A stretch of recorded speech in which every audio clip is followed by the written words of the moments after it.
I worked for Blue Yonder / Stadia for a long time and was in Phoenix all the time. Well, if you don't, the only reason I know is because I've been there. Otherwise, I probably wouldn't know either. I don't follow sports, but yeah, it's big, Yeah, big. yeah, we were there for been there a couple times now to see football games. Yeah. It's good to get away from around here in the wintertime too. So Oh yeah. any opportunity to go south, we jump on it. I saw the Phoenix baseball team play.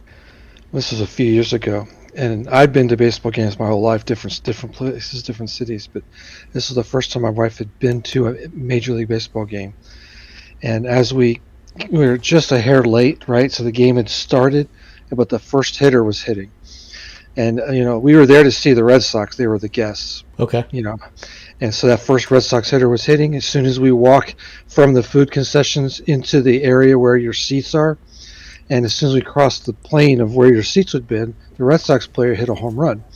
And, of course, there were other fans there, so they jump up and cheer. Well, one particular individual forgot he was holding a beer. Oh. He stood up and cheered, and as he raised his hand, he dumped his beer onto my wife. Yeah, Oh. completely drenched her, hit her in the head, and she's completely soaked with beer. I'm a Red Sox fan, but that sounds like a Red Sox fan. Yeah, indeed. Well, we're here to see the Red Sox play the Phoenix team, and we hear chants of Yankees suck. Yeah. Imagine that. I know, it's always a big road presence for Red Sox fans. That stadium's supposed to be really nice, though, the Diamondback Stadium. It was. The dome was closed when we were there. Yeah, because it's always like 110 in Phoenix. It's crazy hot. Yeah, I've been to a lot of different stadiums to see the Red Sox and the other teams. It's half price to see anyone else, but when the Red Sox or Yankees come to town, it's full price. Yeah, it's like that here too. The when the Blue Jays aren't selling at all, or they're having a mediocre year, if the Yankees or Red Sox in town, the Rogers Center sells out. It's pretty much automatic. All right. Did you have a chance to? I did to read it. All right, excellent. So we're all up to speed. We've got we're in. I'll send you out the map, and I'll quickly flip on and off the lights so we. You'll let me know. There's a loan. So have I cast any spells? I haven't done anything with you. All that your character has done is helped people escape the theater. You and Bakar. You cast enlarge, didn't you? No, that was Oh Luna. wait, no, that was Luna, right? Different person. Luna. Yeah. I don't have enlarged. I can see. All right. I think I'm getting the hang of this map deal. All right, so we're on to the beginning of round number 8. Everybody is in the bowels of the theater. I'll give you a quick description of the theater itself, the basement. The basement has an earthen floor and is piled high with a maze of crates, racks of costumes, and boxes of theatrical odds and ends. The posts that support the upper floor are visible here. Slivers of light shine through cracks in the ceiling, filling the basement with shadows. Rats congregate around this site, foraging for bits of food that fall through the cracks in the ceiling during performances. And Luna's taken the lead. Luna and Nock have caught a trail of blood going in this general direction. The stage door was right around here.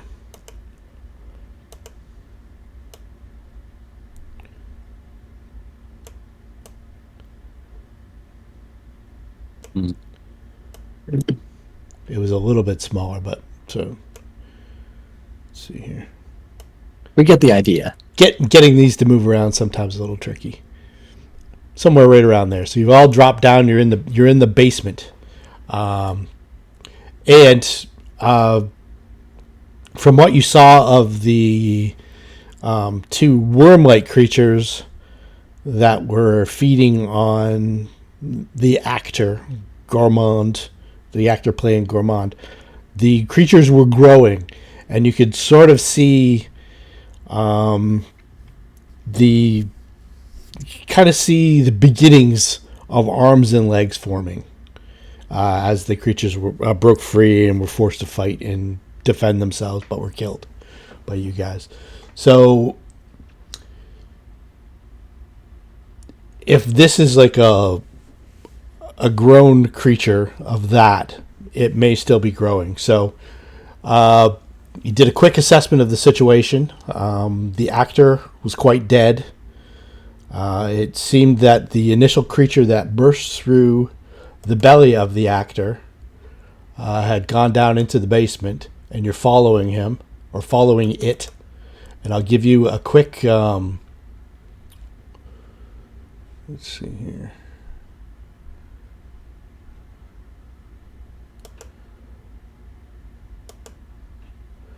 I'll give you the view of what happened when the creature first burst through the actor's stomach. For for Alex, who missed it. They're going to be aliens. It is very alien-esque. So far, we've had like a pretty horror-themed campaign.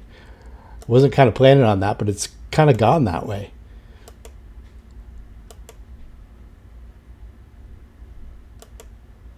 There we are. Found it. So this is what it looked like when the creature burst out of the actor's body on the stage.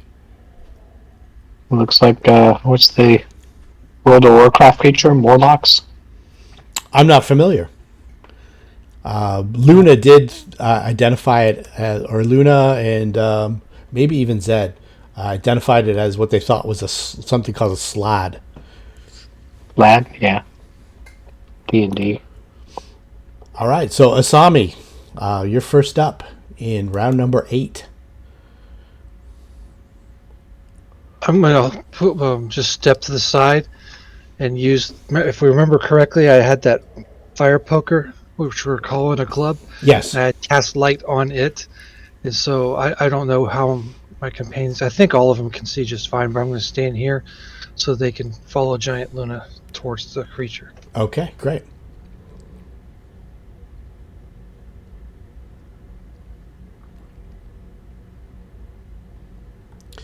And Giant Luna gets hung up on this little crate for a bit. She takes a little bit to slide through.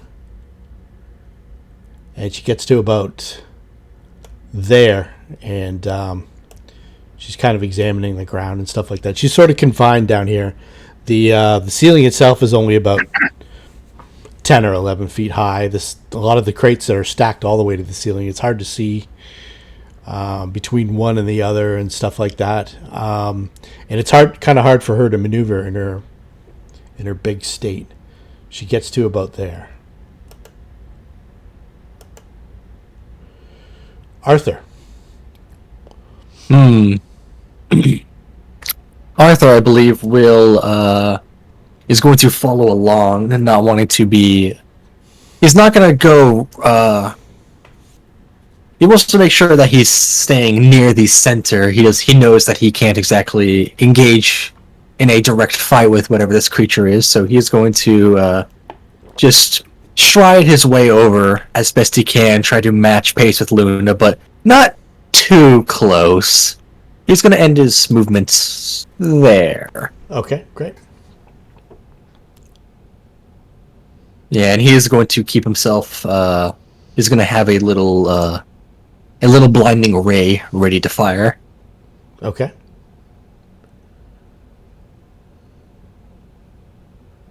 Oh, I have to click end turn. There we go. All right, knock. Knockout will continue to move and see where whatever path is. Where was she? It might be helpful to maybe lock us down so I can see my movement. It's okay. You can counter out. Okay. I roughly know where you started from. 1, 2, Yeah, I know I showed 20. 3. See anything? Give me a perception check.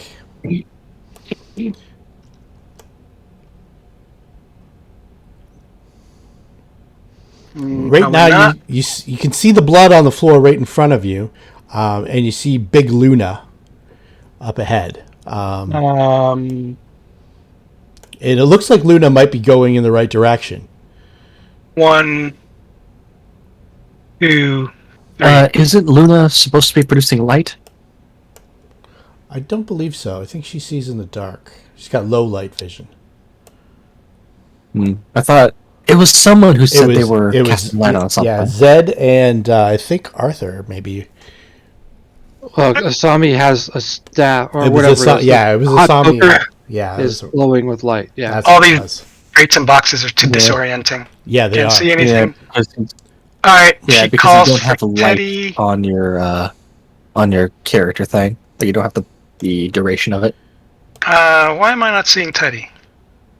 Teddy is right back where you were. I don't know if you can see her or not. Do you want me to drag her up by you? Yeah. I can't see her for some reason. Can you That's see her weird. now? I can see her now. Okay. Oh, maybe Teddy doesn't have special lighting? Maybe not. Does Just she low have? light condition. Does she have low light vision? Yep. Yeah, it's on there. Alright. Okay. So Teddy will... Oh, weird. I'm on a strange... So when I'm moving Teddy in a certain spot, like right here, everything turns dark. Like the lighting is weird. Okay. I can see stuff down here. Maybe it's just the way the light, because Zed is the actual light source. Oh, okay. Very weird. Or no, Asami is. Pardon me. Okay, so she's gonna kind of smell next to Naka. Okay. She can give me a perception as well. Okay, Teddy. Perception. There you go. All right, all the stank down here is very disorienting. It is, but it's so fresh that she thinks she's on the right track. Okay. Zed. All right. I will cast. Let me do the cast. Target. Age armor on. Let's see. Cast. Did that work? On. Nope. So I need to just drag it to her. Just drag it to her. And also, All right. what we'll do too is I'll get you to give me an initiative, and we'll put you in the actual initiative tracker. And you have me just roll the one initiative, right? Yeah, you can that's fine. roll for you and for Bakai. It's fine. Oh, one's fine. That's fine. Okay. Then after doing that, we'll move forward 30 to here. And then we will advance. Did I move? I moved. You did, I think. I don't think I'm trying to click for the next person. There we go. There we go. Okay. And now she'll go first up. Oops. I don't know. I think this is about 30. Tracking once to see what we see. And then move another 30. 5, 10, 15, 20, 25, 30. Okay. And that will end my turn. Okay, and I'll... Okay, so we're on to the top of round 9. Asami. Okay, I'm going to move 5, 10, 15, 20, 25, 30. I guess the light source comes with me. Mm-hmm. Let me move the map to see if I see anything different. Do I see a creature? You don't see a creature. Right now you see in the back of Giant Luna. I mean, you do see a creature. It's Luna.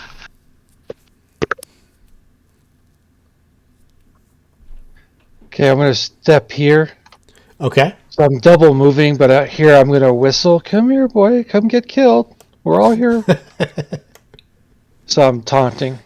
I'm whistling. Do I need to roll a perform check? Sure. I'm just being silly, but I will roll it for Yeah. fun. Try to get the creature's attention, for sure.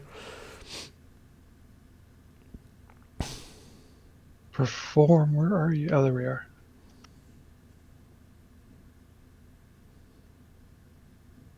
Okay.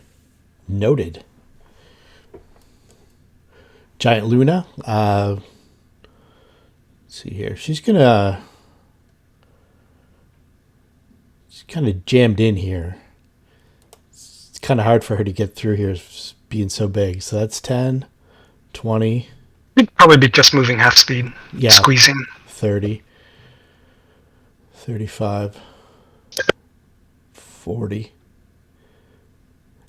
And she's kind of like standing on a crate right here. And you can hear her say, there you are, you bugger. And she stabs out with her spear.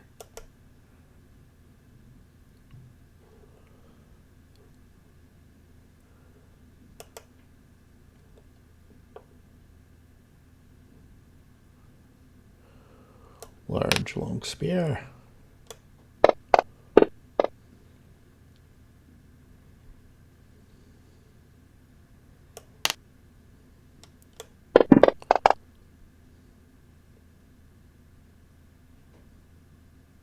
Wow, that's a ton of damage. Let's see here.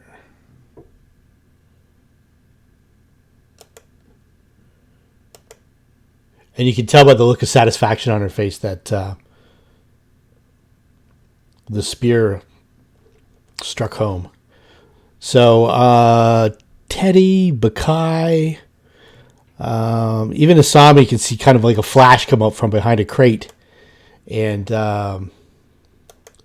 this creature, who now looks like this,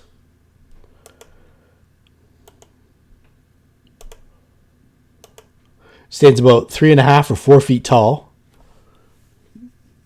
And it's got a rat in one hand, and it just kind of throws it away as it lunges for Luna.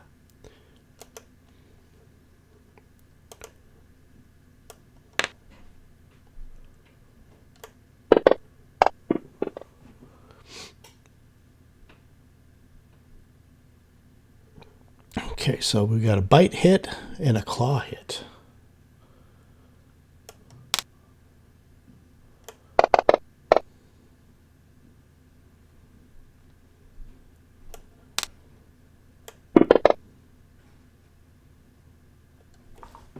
And the back and forth between the two of them is pretty bloody. It digs into Luna's leg and then scrapes her with a claw. Arthur. You can hear the sounds of battle up ahead. Yeah, Arthur's going to stride carefully in that direction until he can first see whatever's going on. I can't see anything. Hold on. That's the lighting. Yeah, I can't see. Which direction do I hear it from? Like Up north. So up on the map. up north. Up on the map. Up north. Yeah, I'm not going in there because I'm gonna let Bakai handle that because she's in front of me. I'm gonna continue raiding my little ray of blindness, and I'm gonna end my turn with that. Okay. Zed. Okay. Let's see. 5, 10, 15, 20, 25, 30. Let me move there for action 1. I see nothing. So I will call it quits there. Move to Bakai. 5, 10, 15, 20, 25, 30. Looks like I'm just out of range. I'll go there. And since I'm out of range, that will be it. I can't see myself again. At all. You have dark vision, right?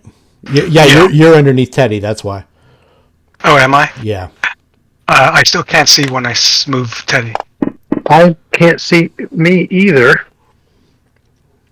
And I click my token. Okay. Oh, what happened there? Okay, I can see whatever you did. Okay. I can see. I think I turned the lights off. Okay. Um,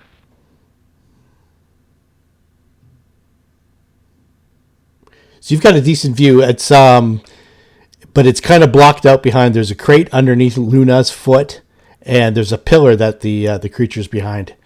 It just kind of lashed out from behind it, so it's got a bit of cover if you want to shoot. But I have to shoot through a bunch of people, so that's not going to be ideal. Is this a standing spot?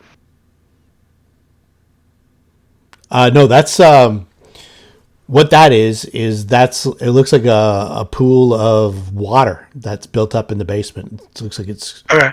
But it not doesn't enough. no, it's not like deep. It's almost like a puddle. But can I stand there? Oh yeah. Okay, so I'm going to move through there. Okay, so this is a stack of crates that goes to the ceiling.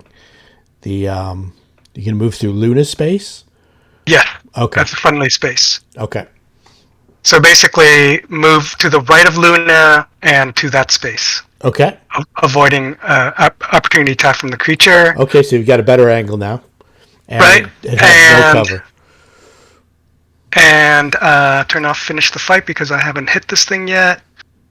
Point blank on, gravity bow on, action.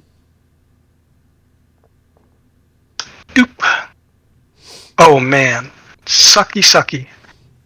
Anyway, nice to know. Yeah, move along. It sinks into the crate behind the creature. Uh-huh. So Teddy... Oh, and I'm going to designate Teddy as the scapegoat. Is this a standing spot? Oh yeah, yep. That's fine.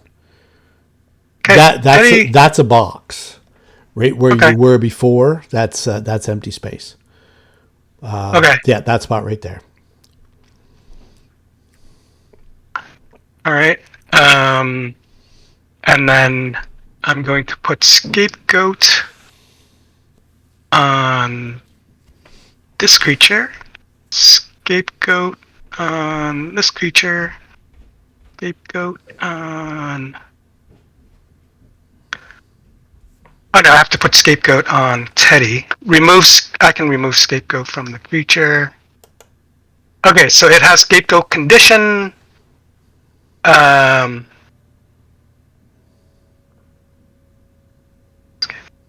so basically, if it attacks anything else but Teddy, it gets -2. Okay. And then if it's Teddy, which is a scapegoat, it adds 2. So it basically normal attack for Teddy, but -2 for everybody else. Okay. Make sense? Yeah, that makes sense. Okay, and then Teddy is now considered as the scapegoat. Teddy moves up and takes a bite.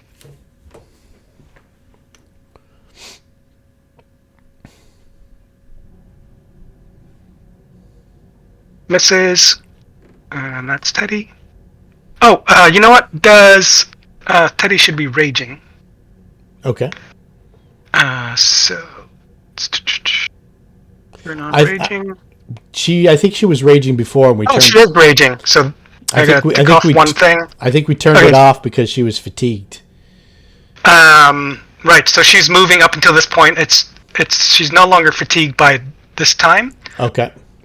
So she rages again, which is already on. So that's a miss. Okay. Cool. Round 10, Asami. So I'm gonna move stealthily. I'm gonna roll a stealth roll in the tower. Absolutely. I'm still keeping the poker lit. So apply whatever you want. Because I'm not hiding. I'm just moving quietly. But Gotcha. Do what you want to with that. Understood. And then, as far as Asami knows, she is a stealth ninja, and so 5, 10, 15. I was hoping I could see better here. From here, do I know about where they are? Yeah, you can definitely see them. You can see Luna, giant Luna's right, just like 2 squares I to your see. left and 2 up. Okay, everything left is black. We're on my screen. I think if you moved up one more, you'd be able to see. Oh, way up there. Okay. Yeah. Well, that's 15 feet. If I'm moving stealthily, I have to move half by speed. You So I could guess I'll peek. double. You could definitely peek around the corner from there, though. Where? If you move back to where you were, that one spot, Yeah, you I could definitely will. peek around the corner and still Oh, do I an see the action monster. if you wanted to. No, I was hoping to flank, but I thought the monster was closer. I guess we'll sit here behind this crate and see if I can get in next round. Okay. All right. I am hugging the crate, but I look peering around the corner. Yeah, gotcha.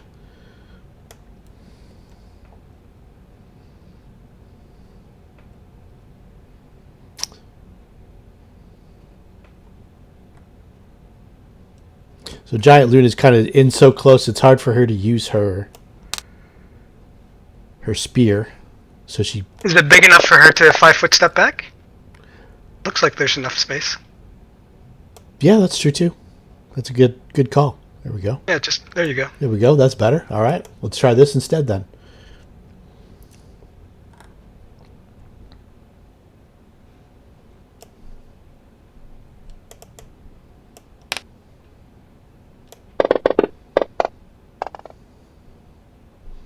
That's a miss. She's...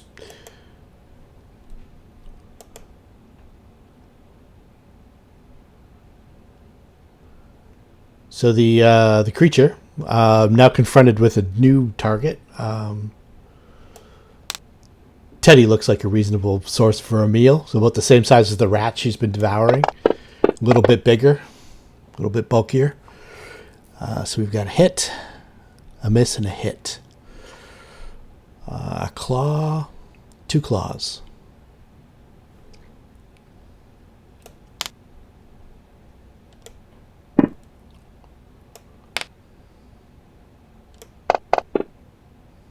Whoa. Jesus, man, you're on fire tonight. Okay, so and we're doing the opposite. So Teddy gets 2 claws raked across its back as this creature tries to bring Teddy into its mouth. And Nock, you can almost... You're not 100% sure, but it just seems like the creature might be a little bit bigger than you saw last. Arthur. I'm checking my range real quick. Excellent. Alrighty then.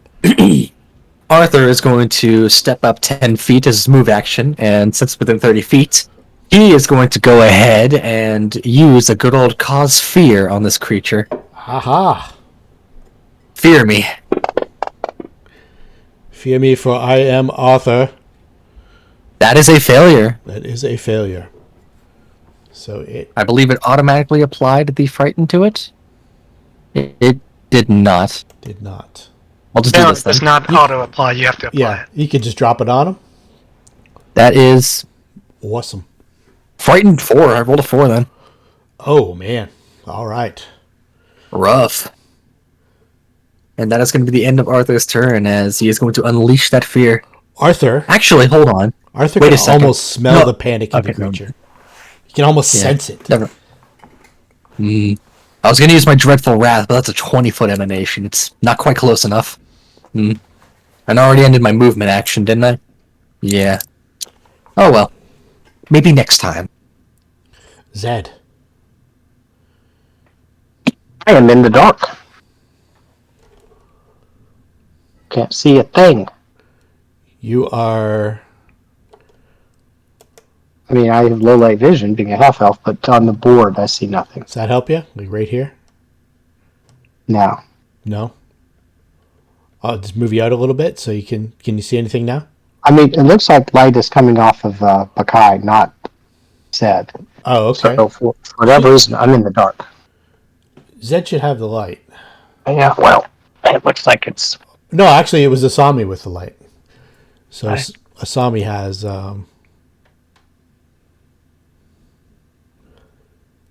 we get the low light vision right? Is it the... How's Asami sneaking around if Asami has the light on her? I was just using it like the old way, move silently. And I made it point to take penalty or whatever's fair, because I am carrying the light. I'm not trying to hide, but I was like tiptoeing. Yeah, Yeah. I'm just wondering Put it in. on the low light vision for the effect Does it maybe have to be the light have to be capitalized? Is maybe that's not why it's not working, Tal? With FGU, I'm not quite sure, but I'll do some quick research. Okay, so let's just turn the lights on. Everybody see okay now? Nope. How about we Oh just no, disable? my eyes not working anymore. I got enough. I can find my token now, so that's good. Yeah. I'll just disable So, the line of sight. We can All kind of right, play I'm coming from. up. I'm just coming up to there, Okay. and then I'll go to Bakai, who will 5 foot over. Okay, that's and- like a box. That's Okay. kind of in her way. See that little thing underneath Luna there? That's a box. Okay. It's like a Can I crate. just climb on this box over here then? Yeah, or could she climb on? She could climb on the one beside it too, like up and over, like in athletics or All right. something like that. I'll just climb. You want an athletics check? Sure. That good enough? Yeah, that's more than sufficient. So she's on the box, and she can All see. right. She can see kind of like a wild look of fear in this creature's eyes. And she attempts to kick down at it. Oh, Seems to hit she comes off the top rope, and smacks into it. smacks into it hard. All right, that's it for us. Knock.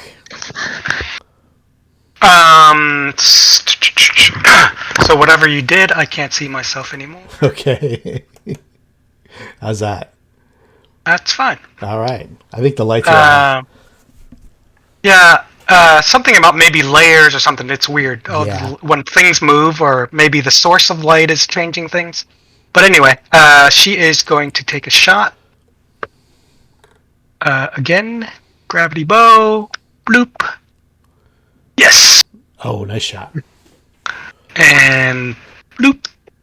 How dare you try to hurt Teddy, or how dare you hurt Teddy? All right. And put a well-placed arrow in the creature's head. And it slips to the ground. It twitches. It's still alive, and the wound seems to be knitting up a little bit. So Teddy may want to continue.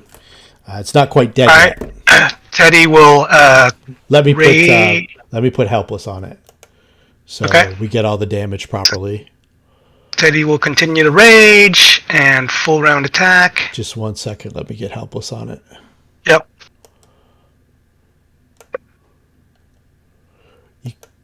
Can also do a coup de grace Okay. if you wish. It's So Teddy is not a intelligent enough creature to coup de grace. okay. But it'll take a bite, which would it be automatic hit? It No, would be if it's helpless, right? no, not necessarily. You still have to roll, and you can roll your full attack. It's going to be hard to miss. Yep.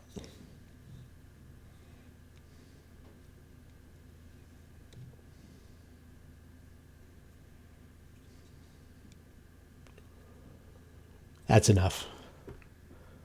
That'll So do it. it just grabs the creature by the neck, by the throat, and just wings it around, shakes it, as most animals would try to do with the prey. Yeah, and it's almost like an animal too, because it's got very frog-like characteristics. It's almost like a humanoid kind of frog with long, sharp claws and long, sharp teeth and a big, wide, almost like a big fish mouth and wide fish eyes. It's kind of cut its airwave. Yeah, it's got it's kind of like a mottled brown now, but now that you can kind of see it up close, it's got like bright red patches that seem to be growing. So it seemed to be growing into something. It wasn't fully finished growing, and you can see the remains of a couple dead rats around by where this creature had stopped and was probably eating. All right, and then with that, Naka's gonna free action say, "It's okay, girl. You can calm down, good girl." So she's not raging after this round. Okay, yeah, and we can go out of combat rounds. All right, and she will be fatigued for 4 rounds, unless if anything happens. So is there a this is the prop area for the show, right? Yeah, this is like the Would there basement be of the theater. blanket, tarp, towel, anything like that around? Just casually glancing. Oh yeah, absolutely. Almost So, everywhere there's yeah, there's I want to things like grab that. something that we could put this creature on, and then take it as evidence. Okay, yeah, wrap it up. Well, I'm suggesting this to the group. Obviously, I don't want to do it by myself. If anyone wants to help, that'd be great. Or tell How me do it's we a bad want it? idea. Yeah, To absolutely. show our Naka will faithful, be, yeah, before you even say it, that's what she's going to try to do as a hunter. She's like, whoa, yeah. this is a Evidence is. new creature. And she will gather it up and try to study it. I do poke it just to make sure it doesn't respond before I, handle it. Yeah, it's Yeah. quite ripped to shreds and quite inert. Yeah, Naka's seen enough of Teddy's kill to know that this thing probably won't be moving anytime. Zed and Arthur and Luna can give me a knowledge arcana check. Okay. I think it was Arthur last week that had some experience with summoned things. I think that's. I make a really outrageous claim about this thing that nobody would believe. It's a frog still. I'm trained in knowledge arcana. Is that I'm too busy to make a roll? Or? No, absolutely. Jump right in. No, we're out of initiative. You can make it. Yeah, we're out of initiative. Yeah, so. I mean, you can make it when you're in initiative as well. This thing has no magic in it whatsoever. You can always do a detect magic on the region. There we go. Boom. Yeah, Luna says that it doesn't look like it's a summoned creature. The remains. The remains are staying behind. So does that mean there might be a nest here if it's not summoned? I think the nest might have been in the actor. I see. All right. And from that check, from your knowledge, she asked Luna, "Do you know what they normally come in pairs and threes more?" I don't know. Don't know a lot about them. To be truthful. Okay. I just know that they're from other worlds. All right. While everyone's doing their thing, Naka will go around the area and do perception check to make sure if there's no other signs of whatever. Sure. More of them. Okay. Yeah, like I said, you guys, you were watching the play, and this was the creature that burst out of the actor, and then there was two more that were kind of lingering around the actor afterwards, after this creature had left. So maybe they were trying to grow into what this creature became, and this creature might have been trying to grow into something else, maybe a larger version of itself. The growth rate was pretty astonishing. Especially if when it took a bite of Teddy, right? Yeah. I put a picture of a Morlock in the Discord. I think that's what it was growing into.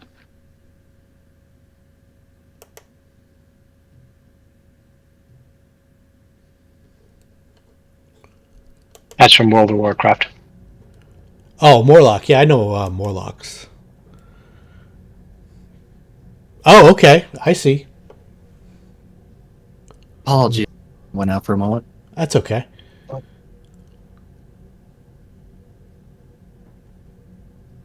I hope I didn't miss anything vital or important. I hope I've not been gored. No. The creature is slain. The remains of it are being gathered up. It took your character with it as it went down. Naka's searching around to see if there's any more, whether it birthed any or anything like that. She's she checks her tracks all around. She doesn't see anything either resembling one of the worm-like creatures or this creature's footprints at all anywhere else, other than the path that it followed to get to here. And only about a minute had gone by since when it first burst out of the actor till about now. It's not even been 90 seconds. So once everything calms down and time starts to flow a little bit less frantically. You can kind of assess the situation a little bit, and you're pretty sure that was the only one that made it down here. As you go through, though, and you search all the areas and stuff like that, you can give me a perception check. Using detect magic as we do it. Absolutely.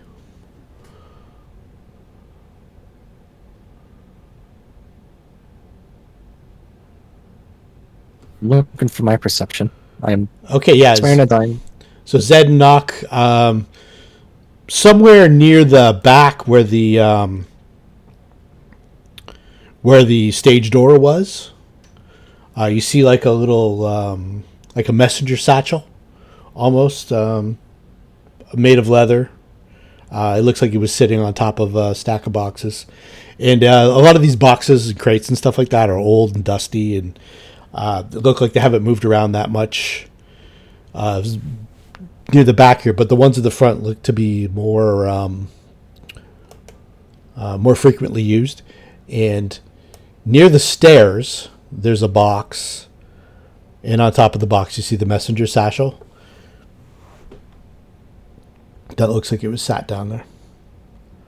Well, let's open it. You open it, and you open the messenger satchel, and within it are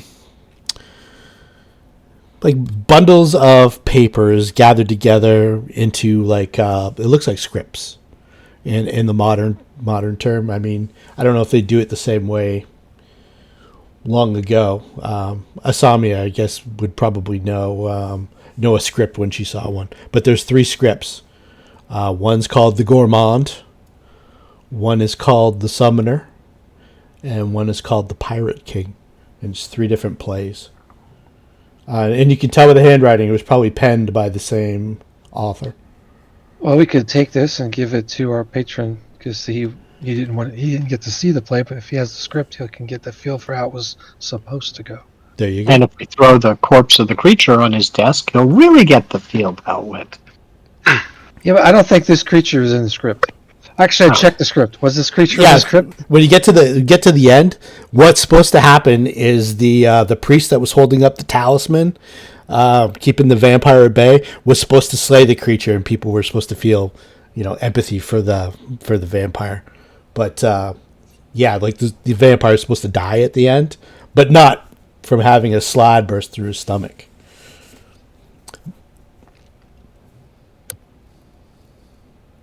And it was supposed to take place just as the light of day was coming up. The priest has got all the villagers behind him, and he's holding the vampire at bay with this holy talisman of some sort. And the vampire is supposed to give a long speech about how cursed he was and stuff like that. And then the sun's supposed to come up and kill him. That's the way it's supposed to end.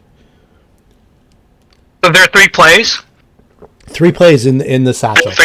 3 playbills? 3 scripts. All right. Naka will quickly read through, very quickly scan for words like similar words that describes the Gourmand's creature, vampire or whatever. Okay. Does she find? When you're flipping through the summoner, you find that the summoner at some point was going to summon a slaad. Okay. Listen, folks, we need to find these 2 other plays. Chances are this will happen to those 2 other plays. Why not find the guy who wrote this thing? You're saying... Well, before we find the guy, we might want to see when these plays might be happening, so we can perhaps... Does the script say, like, what building or dwelling or playhouse is going to be putting on the play? Yeah, they're all supposed to take place here at the Midnight Theater. In fact, the Pirate King had taken place. The dates on it, and you can tell the Pirate King is the oldest of all the plays. It's kind of like dog-eared and pretty well worn. You can tell that the play itself was probably maybe a couple years old. The Summoner, a lot more recent. But you can tell by the stains and stuff like that on it that it was maybe like 6 months old. And the The Gourmand is brand new. Oh, so those may have already happened, maybe? Yeah, exactly. And the author, his name is Kieran. I'll type it into the... All right. Maybe our next lead is to go see the author, the playwright. You, Was there any slaad in the pirates? no. The collective, amongst all of you, you seem to remember somebody saying that the lead actor, the Gourmand, his name was Kieran. Wah, wah.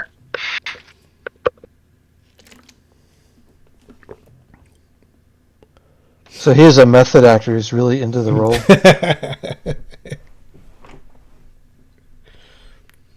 That's pretty much it. Nothing else in the bag. Well, pretty much dead end. Ba-dum-bum. No, nothing else in the bag. Just through 3 scripts. Okay. But we find that it's a handy haversack instead of a backpack. They're handwritten scripts by a dead artist? Hey. I smell money.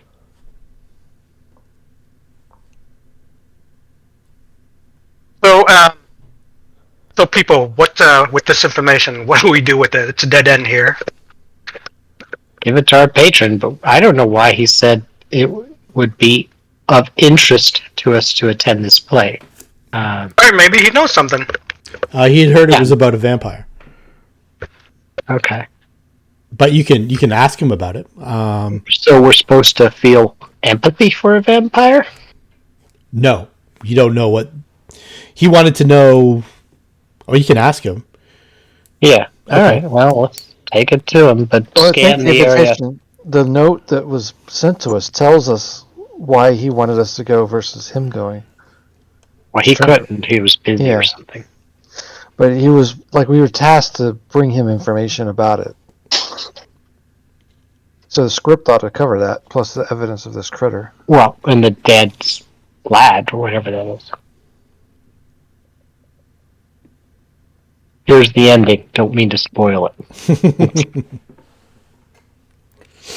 So are you guys gonna hang around the theater and wait for maybe some semblance of authorities to show up, or are you gonna beat a hasty retreat, or? I'm going to scan around with detect magic on the way out. I see no reason to stick around. Okay. You don't see any detect magic, but you see if you were looking to loot and stuff like that, there's some costume jewelry and stuff like that that you might be able to trick some people into paying for, but... I mean, any lawful PCs here want to report this to the authorities? Otherwise, we just move on. So my thought is, I'm not going to sneak out like a ninja, but if an authoritative person approaches, I will tell them, but I'm not going to actively look for one. You know for a fact that there was a back door that led out to an alleyway behind the theater, if you wanted to go out that way as opposed to going out onto the street of the gods. I don't know if you can see onto the other... We are bringing this critter with us too, so... Yeah, exactly. Can you see the map completely now?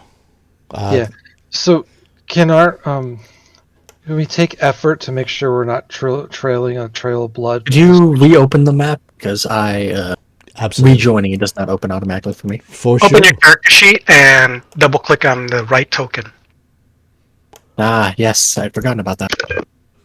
So if you guys wanted to, you could slip out that back door and into Plague Alley. If you wanted to avoid like a crowd that's probably gathered up front, waiting for guards to arrive. It works. Okay, yeah, and you can make sure that the creature is fairly well packed away. They have the tarpaulins and stuff like that are almost like ship sail canvas kind of water resistant. There's a bunch of them. Whenever they have certain productions, things like that come in handy. Okay, let's moose unless, again, if any lawful character wants to make something out of this, interact with where authorities. do we want to go? See our patron or whoever sent the note. Yeah, the patron's probably tied up since he couldn't come to the play, so we'll probably have to see him tomorrow. You do know where he lives, and Okay. you also know of the supper club that he frequents called the Gallery in on Cash Street, just past his house.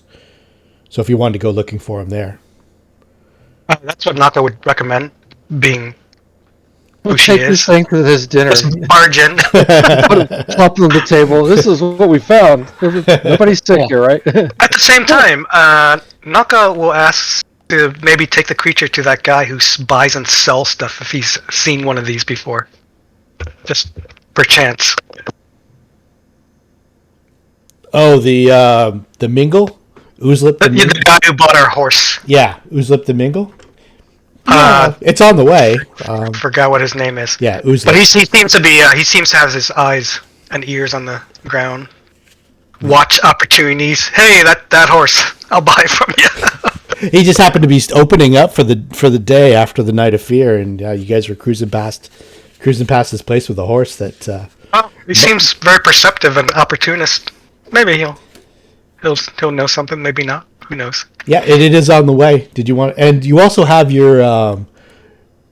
You could stop and grab your gear and sell that off too. The stuff that's on the party sheet. Yeah. Okay. Did people look through them? Did we want to sell the gear now that we've leveled up? Yeah. I think we were deciding, right? Yeah, exactly. Let's take care of that now too while we're at it. I think the only thing on the that Zed, do you want me to put that golden statuette on your sheet? Yeah, I'm not giving that up yet. Okay. And everything else. I mean, when I sell it, I'll split the money. But yeah, obviously it's something a little of interest. I thought we couldn't sell the brown iron caresses, but the rest was no problem. You might have a tough time selling the brown iron cuirasses, but Ooslip the Mingol might be just the guy to sell them to. Exactly. We'll see what he has to say. Yeah, exactly. And it's on the way. Like I said, you guys can make your way, scoot back to the last chance, gather up your stuff, and then head over to the first steps. And then, like I said, past that is Dannal's house, and then the supper club that you also know that he frequents, where you guys met him for the lead into the plundering pop-off. All right. I'm gonna do a local check, just to kind of circle around my head to see like who would be the best candidate to go and ask about creatures like this. Okay, so from the places that you're familiar with in the Marsh District, there was a bunch of there was a bookstore called the Reality Wrinkle that the person seemed he might know about a creature like this. The book seemed to cater to the more bizarre, otherworldly. Yeah, and it seems like there's a few places that have been popping up like that recently as the neighborhood gets a little gentrified. Like it's gone from total slum to, then there might be like a mesmerist who opens up a shop where they start selling like snake oil potions and stuff like that. Yeah. That seems to be happening a lot in the Marsh District. Along the side of that drug trance growing in prominence. It seemed to coincide. I'm gonna find time to hit that, and anyone's welcome to come because I want to learn more about this creature being a hunter. Okay. So let's consult the big map here. I mean, some people can go sell. I can go at the same time. I can go, look at the books on this creature. I think for Asami, her best way to help the party would be to negotiate prices, or help negotiate prices. So that's where we're going. I will go. Okay. So let's see. Why don't we just keep everyone together, and we'll say that it's late enough at night that Naka knows that the Reality Wrinkle will probably be closed for actual foot traffic. But cool. but you can definitely check it out tomorrow. And then we'll go with Ooslip the Mingol, see if he's. Yeah, I'm gonna find time to hit that, and anyone's welcome to come because I want to learn more about this creature being a hunter. Okay. So let's see. Why don't we just keep everyone together, and we'll say that it's late enough at night that Naka knows that the Reality Wrinkle will probably be closed for actual foot traffic. But you can definitely check it out tomorrow. still around his shop, and then we'll sell the stuff, and then look for Dannal. But yeah, you can definitely consult somebody about this creature. Okay. We seem to have a full list of stuff to do, unless if those guys decide to jump out of nowhere and attack us again.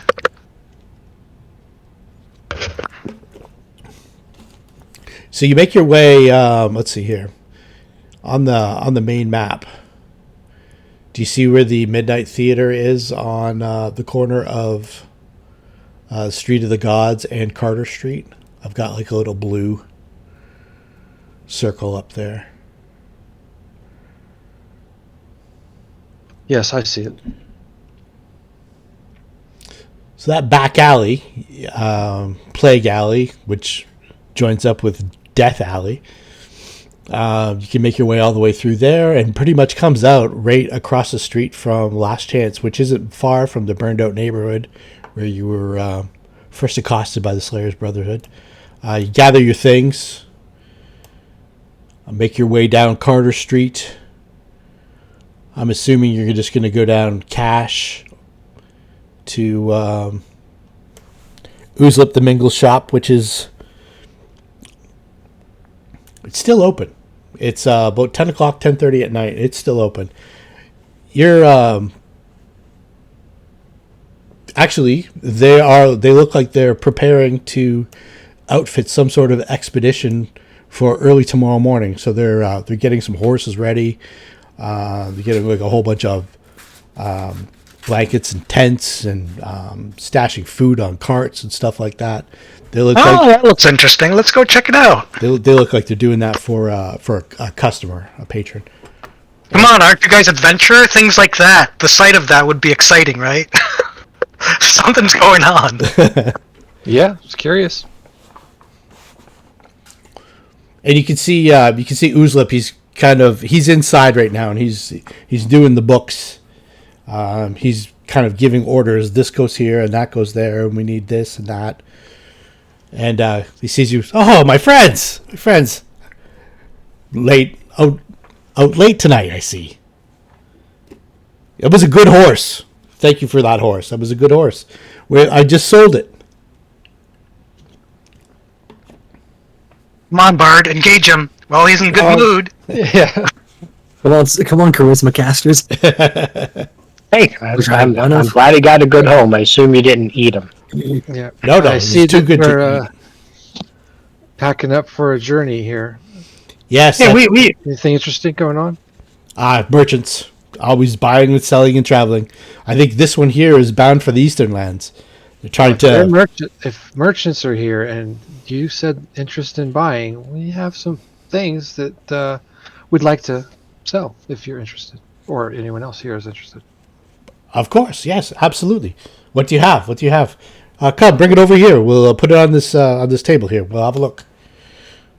So I imagine that between the whole party, we're all carrying bits and pieces of this list. Yeah. There's warhammers and shields. What I figure is we're unpacking this stuff and accidentally unpack a brown iron crest, and like he sees it, but maybe it wasn't so accidental. But then we kind of, I don't know if he'd be interested in that.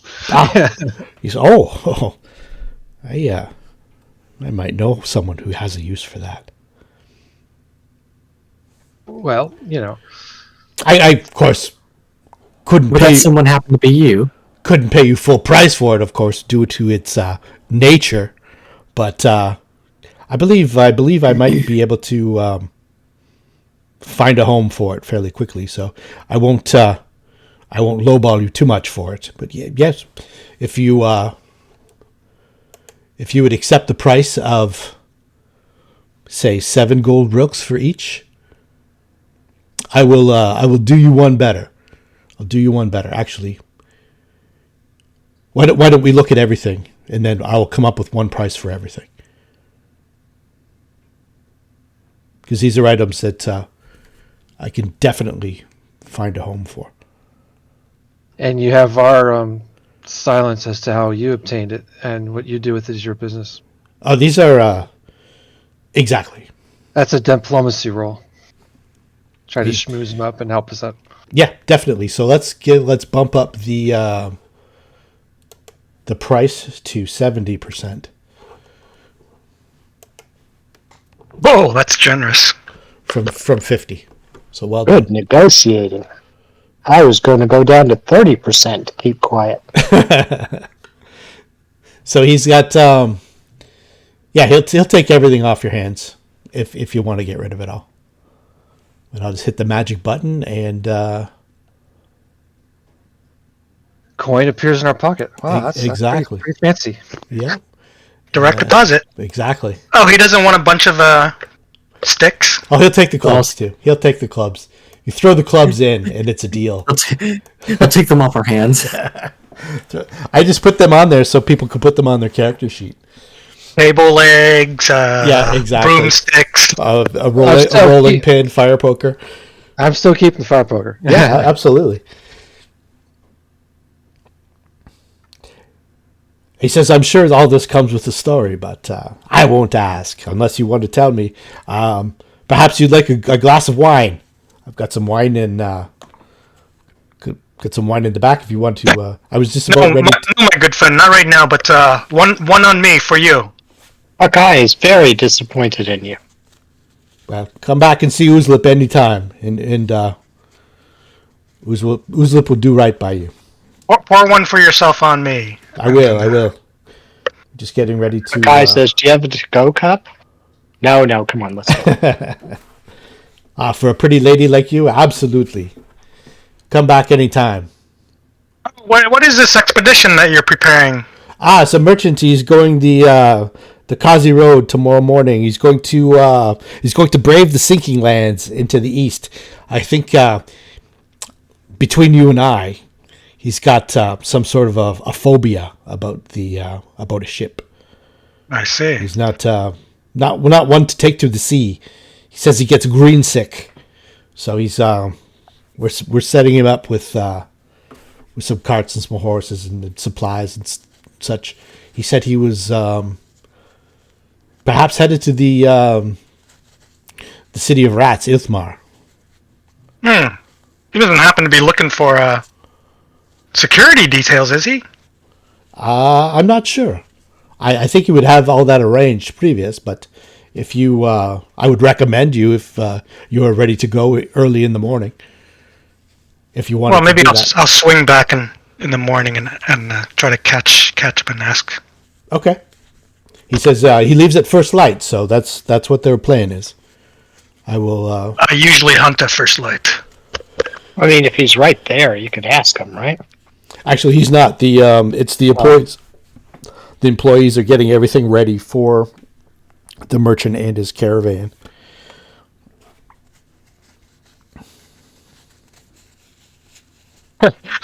What? Suddenly, the party's missing one character. Naka goes off, getting hired by some expedition. So there's 4 silver smarducks and 3 gold rilks left over. So let's do the math on that. That's 34. Oh, and let's just add 1 silver and divide it evenly. Yeah. Oh wait, there's more than 5 of us. Is there? No, the guy doesn't count. So 34. Oh, just give 1 and 2, and then just divvy it up to 5. Yeah, let's get some. We can actually just put it in a kiddie pool. Just put it in the kiddie pool. Just leave it in there. Leave it in there for whatever. The next divvy? Sure. Yeah. All right, sounds good. All right. Anything else that you want to do at Ooslip's? Do you have anything that you want to buy? Maybe that like a regular piece of equipment. I'm still kind of confused about the pricing, so I'm not sure what I can buy. Okay, that's because you're new in town. All right. Where to next? Are you going to Dannal's house, which is just around the corner, or are you going to a supper club? It's getting later, right? Yeah, it's about 11 o'clock at night now. I would think we should try his house. I wouldn't want to bring this creature into his dinner in front of whoever may be there. This time of night? Why would we be going to people's places at 11 o'clock at night? We should be going home resting ourselves, right? This is like New York City in the 70s. It's a city that never sleeps. Yeah. And full of crime. Yep.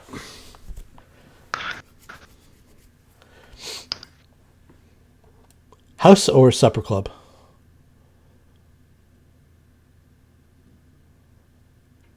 Well, Ooh, if that's the ooh, case, I'm going to go find Studio 54 and hang out there. The whole street is just lit up like that.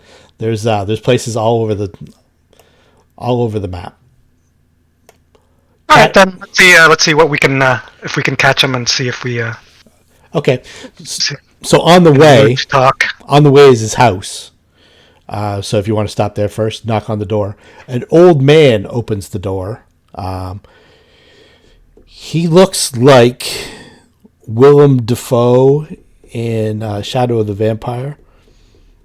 Nosferatu. He's got that. Mm-hmm. He's got that kind of long hook nose. He's got balding hair around, like a crown of hair around his head. It's all white and wispy. He doesn't have long claws or anything like that. He's like, a stooped over old man, but facially he looks like that, if you can picture that. And he says, "Oh, hello. I apologize. Are you here for Lord Dannal?" Quick sense motive if he belongs. Yes, absolutely. This is probably Orin, who The butler or something. who Lord Dannal described as his man, Orin, who wasn't there during the first night, but he lives there.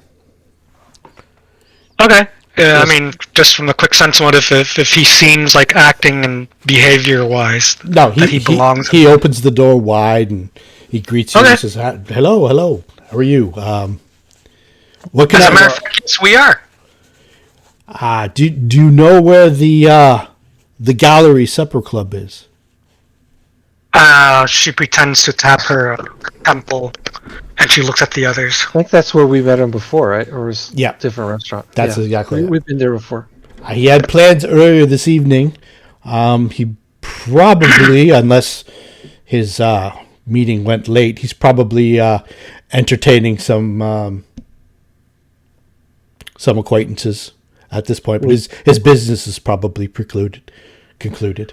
Would he be expected back soon, or should we Lord go for Lord Dannal keeps late hours. We've bid him farewell and good night. You could come in and wait if you liked, or I'm sure. I'd rather not. And she looks around at the party. You? Well, we'll go there. He says, I think I know who you are. He's spoken highly of you. Oh, good. Oh, we're not them. Oh, well, you bear a resemblance to a group that he has taken a shine to. Oh, maybe we are them. My name is Orin. I keep Lord Dannal's house. I have done so since he was a man of about your age. It is a pleasure to meet you. Very good. Perhaps another opportunity. I would like to know you better. Well, Tonight. You're welcome to drop by anytime. I see you're busy. Yeah. Tonight, our legs are a little bit itchy, and we need to go see Lord Dannal. I think you'll be able to find him at the Gallery Supper Club, unless the party has moved on. All right. Well, very well. We'll go check it out there. Thanks. Good evening, young folk. He closes the door. At this point, somebody probably realizes that blood splattered on clothing during that fight. Maybe not so much her, but certainly Luna. Yeah, Luna's kind of once she shrunk down and you guys got out. You guys were walking along and you kind of looked around and you're not sure if Luna's around or not. She's kind of got a mysterious air to her. She can be there and then 1 minute she can vanish. Oh, I've been here for like 30 minutes. Yeah, I know you have. But you haven't said anything. Oh, okay. Well, you got hit by the monsters. You took some damage. Yeah, you so did that's take why- some damage. Probably blood somewhere. What I was getting at though was prestidigitation to clean myself to look presentable if we're going to go into a bar. Yep. So if Luna's still there, then you can do the same with her. That's fine. I would It's not gladly, a but I full-time believe Luna can do healer, that. right? Yeah, you guys don't have a full-time healer, but you have a couple people Okay. who are capable of Yeah. of working Yeah. that magic.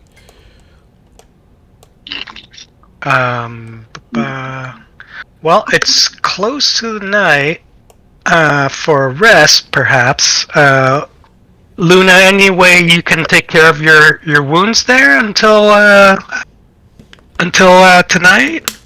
Because I have only one left of my spells that I can help you. How far are you down? She's down she's down 6. Okay, I can do an infernal healing. I'm down. There you go. Give you 10 points. 1 a turn over 10 turns. Just don't go near any paladins because you're going to detect evil for 10 turns. Are you a celestial by any chance, Luna, or overly good? No. All right, so I'll toss an infernal healing on. Okay. Thank you. I'll just clear your wounds. Thank you. Thank you. All right. Are you guys heading over to the Gallery Supper Club? Might as well. I believe so. How many of those infernal healings do you have? I have 3, so if you need 2 more, actually I cast a mage armor on Bakai, so I have 1 left. If you want Just one, save it. Teddy's wounded, but not that bad. She's got good hit points.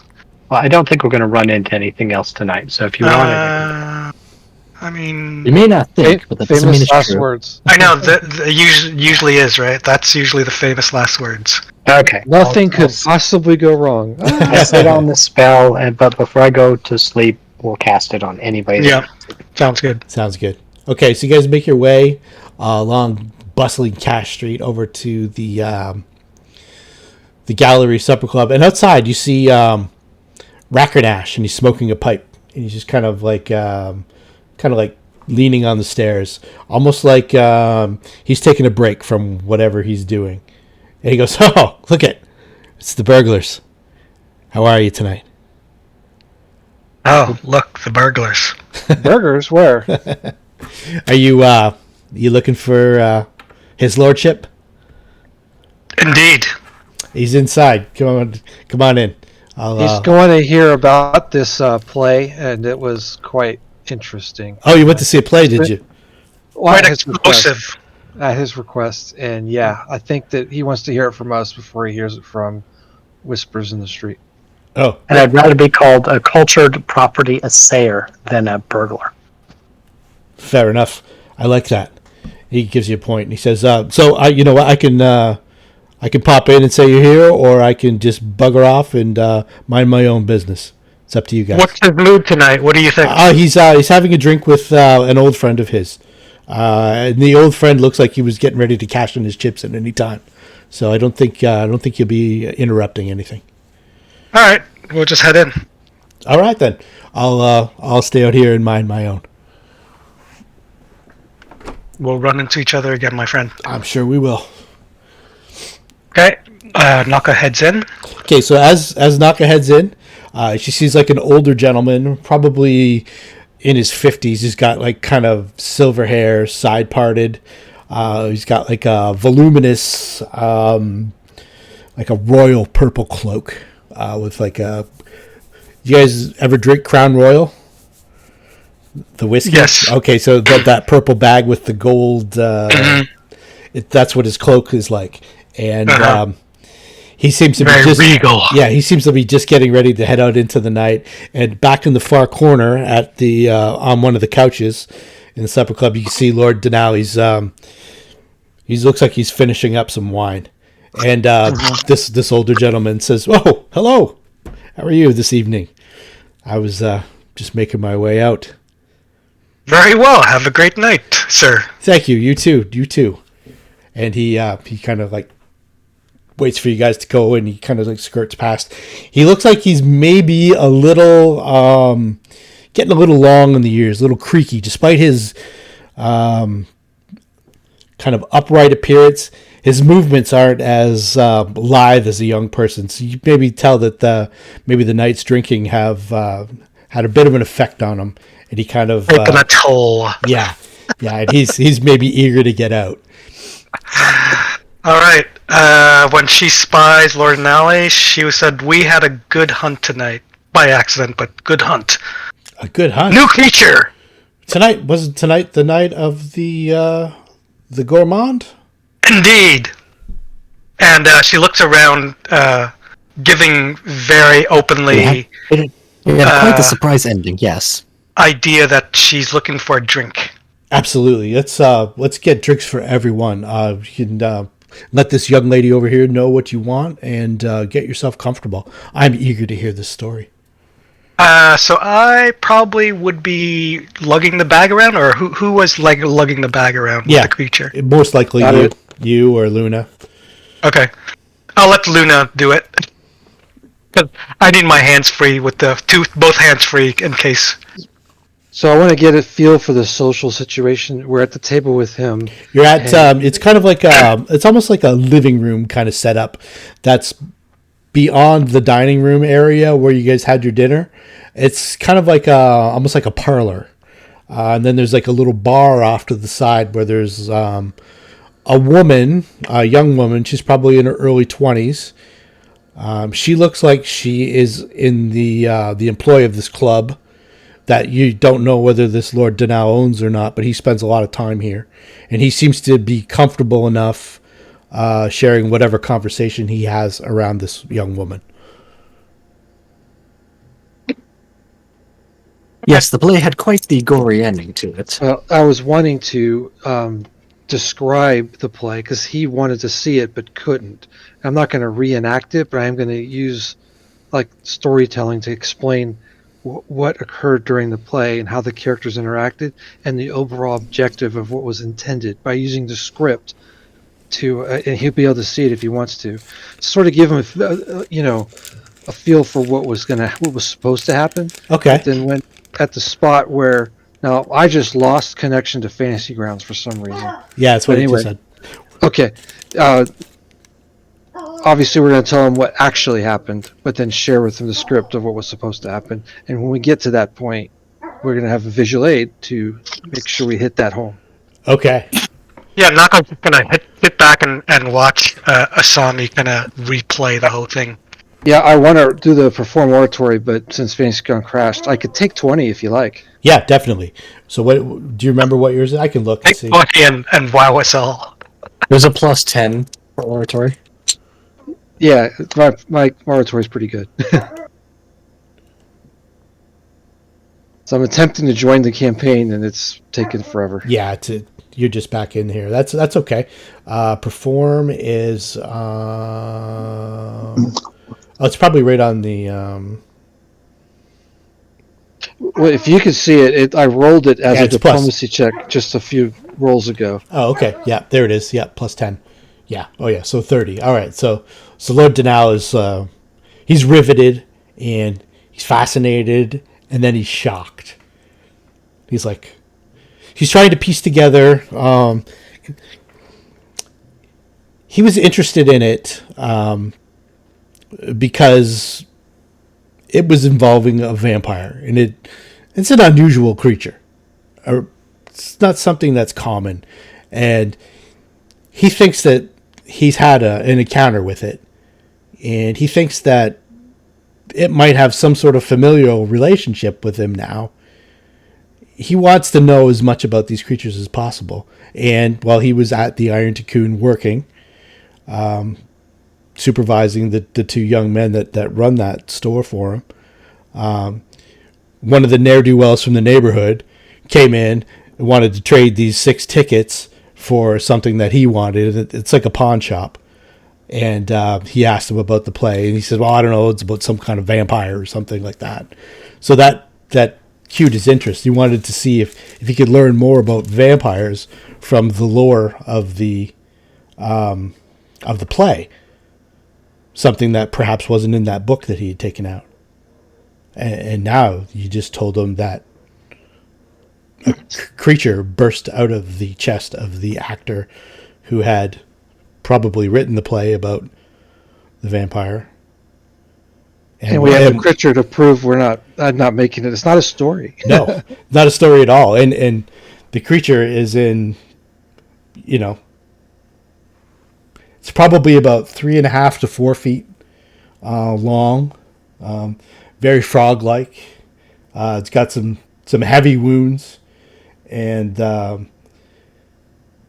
And even the red has still continued to come through, even though the creature hasn't stirred at all. So it's now almost like a scarlet red, all the way across its underside. So When you notice the claws too, the claws have kind of like it's kind of like a webbed hand, but on the back side of it, it looks like there's almost like tumorous kind of growths just beyond the first knuckle on the hand. And it looks like they've gotten bigger since when you first packed this creature up, probably about a half an hour, 45 minutes ago. Under the skin. It looks like something under the skin has grown. So are we thinking that something is still living in this thing and it could pop out any minute? Can we come to that conclusion? I don't know about pop out any minute, but you can make a closer examination of it if you want. Okay. It might inquire, does anybody have any kind of vivisectionist skills or Nope. surgical skills or taxidermy kind of skills or anything like that? We'll just keep an eye on it. Okay. But Naka wants to point out that, one, seems like a good playwright, and we've lost the playwright. Two, we have not reported this to the authorities. And three, we are planning to look for more information at that location that she found, the bookstore or whatever. Okay, yeah. Unless if Lord Dannal has a better source or if he knows anything about this. Yeah, he doesn't know anything about this creature. Okay. And then what you guys know about it and have told him, that's what he knows. It's like, And then she uses her arrow, kind of like pointing out that description. That see this thing here, it might something still might be living and growing here, and I'm not sure what it is. And I'm gonna find out more. Do you have any means to freeze things or keep things cold? yes, actually, we've got some. My dear, bring us a large bucket of ice. And ice in a city like this is a huge luxury. Alright. The idea is just to find a place, like maybe place it in the basement or something, keep it cool for at least until tomorrow so we can find out more about it. Oh, okay, yeah. Keep it cold, There is, maybe it'll slow the growth or something. there is an icebox storage room in the very basement of the building. Okay. If you guys wanted to go down there, he can kind of. You'd have to put like a tarpaulin over it and stuff like that. Kind of put it off to the back. If it's not imposing too much, if he's interested for us to find out more about this creature, that's what Naka recommends. He says, "Well, no, this is I don't know if I made this clear or not, but this is my club. Oh, very well. So you're more than welcome to come here anytime, and you're welcome to any of the amenities. And make it harder if something should jump out is to a locked box or something that we can put this in. Yeah, well, I'll get a trunk. I'll set Rackernash on it right now. All right. So he walks out to the front door and he yells down the stairs where Rackernash is lounging. He says, "Rackernash, it'd be like a steamer trunk or something like that. If you get your hands on, go down to there's one in the back room at the Smerduk." And Rackernash nods. The Silver Smerduk, which is also on Cash Street, is one of the more upscale pawn shops in all of Lankhmar, and it's the flagship store of Lord Dannal. And it's just next door. Okay. Naka will mention that it sounds like the way you've obtained these tickets was completely accidental, and how the fact that we went there, everything seems very coincidental. But it seems like this could be a very direct way to assassinate someone. And either that or, the playwright might have some reason to have someone do this to him. But in any case, I'd like to find more about this creature, Yes. and if it has any bearings on you, or on the city in general. Absolutely. For certain. And by the way, I did want to thank you. I was able to return all the books. Rakarnash and I, the next day, we returned everything to the Grand Library. So I have further in your debt. I know we had it in a monetary arrangement, but that was a burden lifted from me, and I appreciate that. The pop off plan goes ahead as we're working on it. Well, perhaps we can continue to have a mutual beneficial relationship. I was hoping so, and what I was thinking of proposing. I see you're all geared up. Naka looks around as she mentions that. See if everyone's in agreement. So you're all carry weapons, and you're all able to take care of yourselves and stuff like that. There will come a time when the city guard will stop you and ask you about your profession. I'm prepared to write up a writ to say that you're in my employ. So if you're out and about and anybody gives you any guff, as it were, you can just perhaps show. Well, that would definitely make things move along more smoothly for us. Exactly. You will get a little more free passage without having to worry about the constraints of our modern city.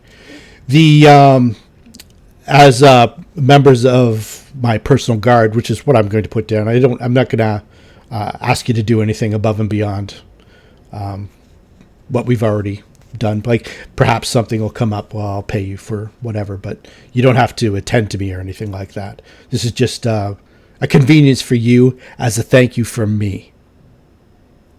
Without any kind of, with all transparency, she looks around. Any objections? That works for me. None here. Excellent. I will see the paperwork done and forwarded to you at Last Chance, I believe, is where I can contact you most reliably. So we'll do that tomorrow. But let's have some drinks, and I'm eager to hear more about this. Here. And then she sets down her bow and arrow, or bow and quiver, and takes the closest drink and drink away. And I'm eager to hear more about you too. I mean, last time it was all business. It was the book and pop off, and I was troubled. I had an agenda. I needed to get things sorted out, and you were able to assist me ably. As it's the second time now, so I owe you. But I'd like to know more about you. Asami, where do you come from? The Hino farm, right outside of town. Oh, okay. I'm familiar with the not the family, but I'm familiar with some of the families in the farmlands there. Is it his peasant to provide him all the the grains and stuff? the wheat fields? Yeah. Our family's well taken care of, but that doesn't mean rich. That means land, farm, equipment, all that stuff. But in terms of coin, we're just farmers. There's a lot of really good families. Sometimes when I travel, I'll stay along the South Road. The couple families I'm familiar with. I want to envision him like in his carriage going by the farms doing the royalty hand wave. Hello, peasants, thinking in his head. It's not far from that, but it's not exactly quite that. He's probably about like his father would probably be like that. His father is an actual duke of the city. The key question for anyone visiting the farmlands is: do you prefer a hoedown or a hootenanny? I'm not familiar with either, but they sound delightful. Zed, where do you come from? Oh, my family was refugees from war out west. They didn't make it, but I did. Studied at the local college. Didn't do too well there, so I'm kind of making my way. I see. Have you known each other for a long time? I look at Bakai. She looks at me. She waves at the bartender. Can I have another one of those tawny ports? Not one of those stingy glasses. Give it a big one. I'm like, yeah. I've known her long enough that keeping her out of trouble is a full-time job. And have you all known each other for a long time?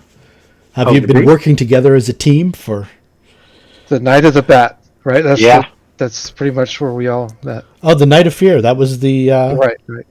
That was the first time. Wow. How long ago was that in game? Just over a week. Okay. So yeah, long-time companions. Arthur, I can tell that you're probably from points south of here. I've heard tales of the city where you may hail from. How are you finding the city? Lankhmar certainly is open. Not quite as dark as I'm used to.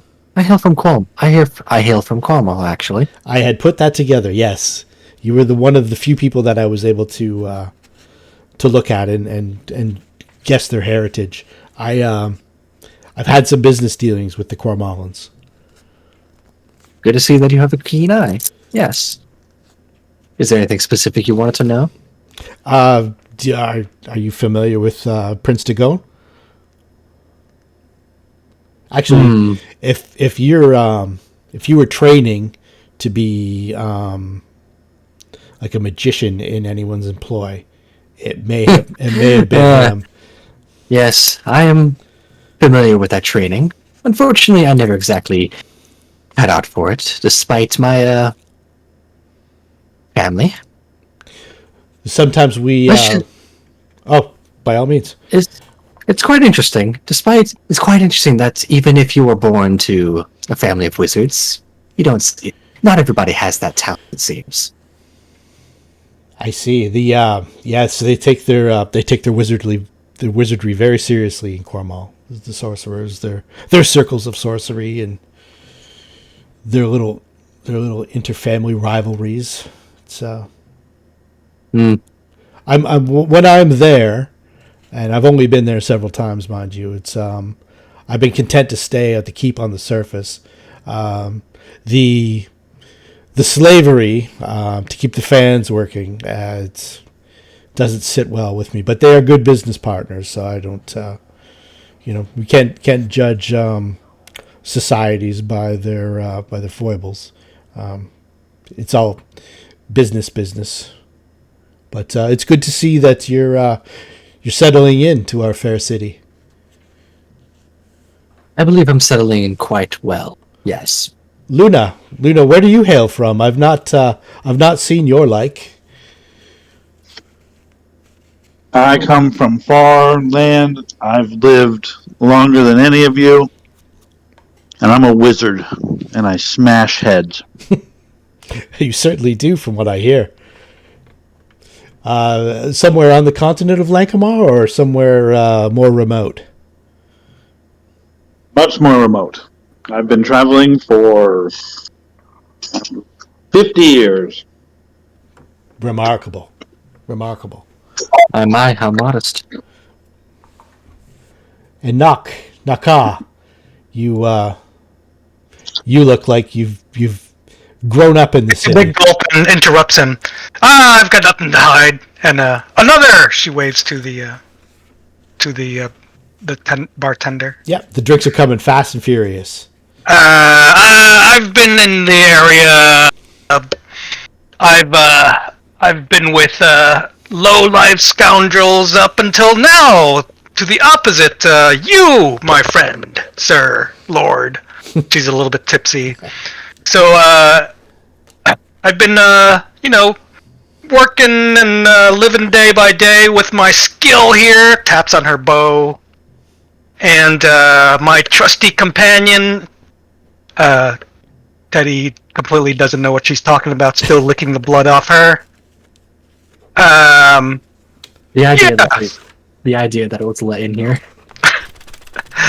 So this new creature here has piqued my interest. I can't wait until tomorrow to go find out more about it. Well, let's stash it away tonight. Indeed. And Rakonesh comes in. He's got this steamer trunk. He's dragging it up the stairs, and he helps you guys stash the creature away. Puts a padlock on it. Gives you a key. Oh, just keep it here. Just keep we it. don't. Okay. Well, he says. Lord Dannal says we'll keep the key behind the bar. Sounds good. And she says, "Yeah, I don't have interesting things to say. I just live day to day." Well, it was good fortune that brought us all together. So I will drink to good fortune. Good indeed. Gulp another one. All right, and the Guys, keeping up with you 1 for 1. all right. So the night goes on. There's a lot of drinking, a lot of talking, a lot of storytelling. There's smoking of cigars, and at some point, Lord Dannal sends out for some food from the Golden Lamprey, which is not that far away. They have like a special kind of delicacy that they make during the night.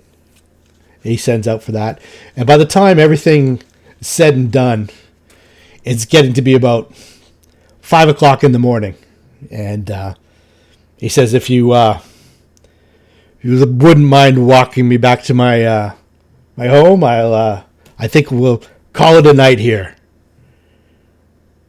Of course, we'll accompany you back home. We have to let this young lady get back to her family for the evening, and get some rest for tomorrow. What a night! This is Hey, you drag that cat in here. interesting developments.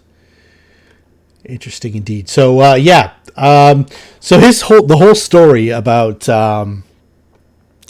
vampires. So what you learn about that is that sometime during the week or so, Lord Dannal tells you that he confronted his father about Maria. And it seems that this may in fact be his mother.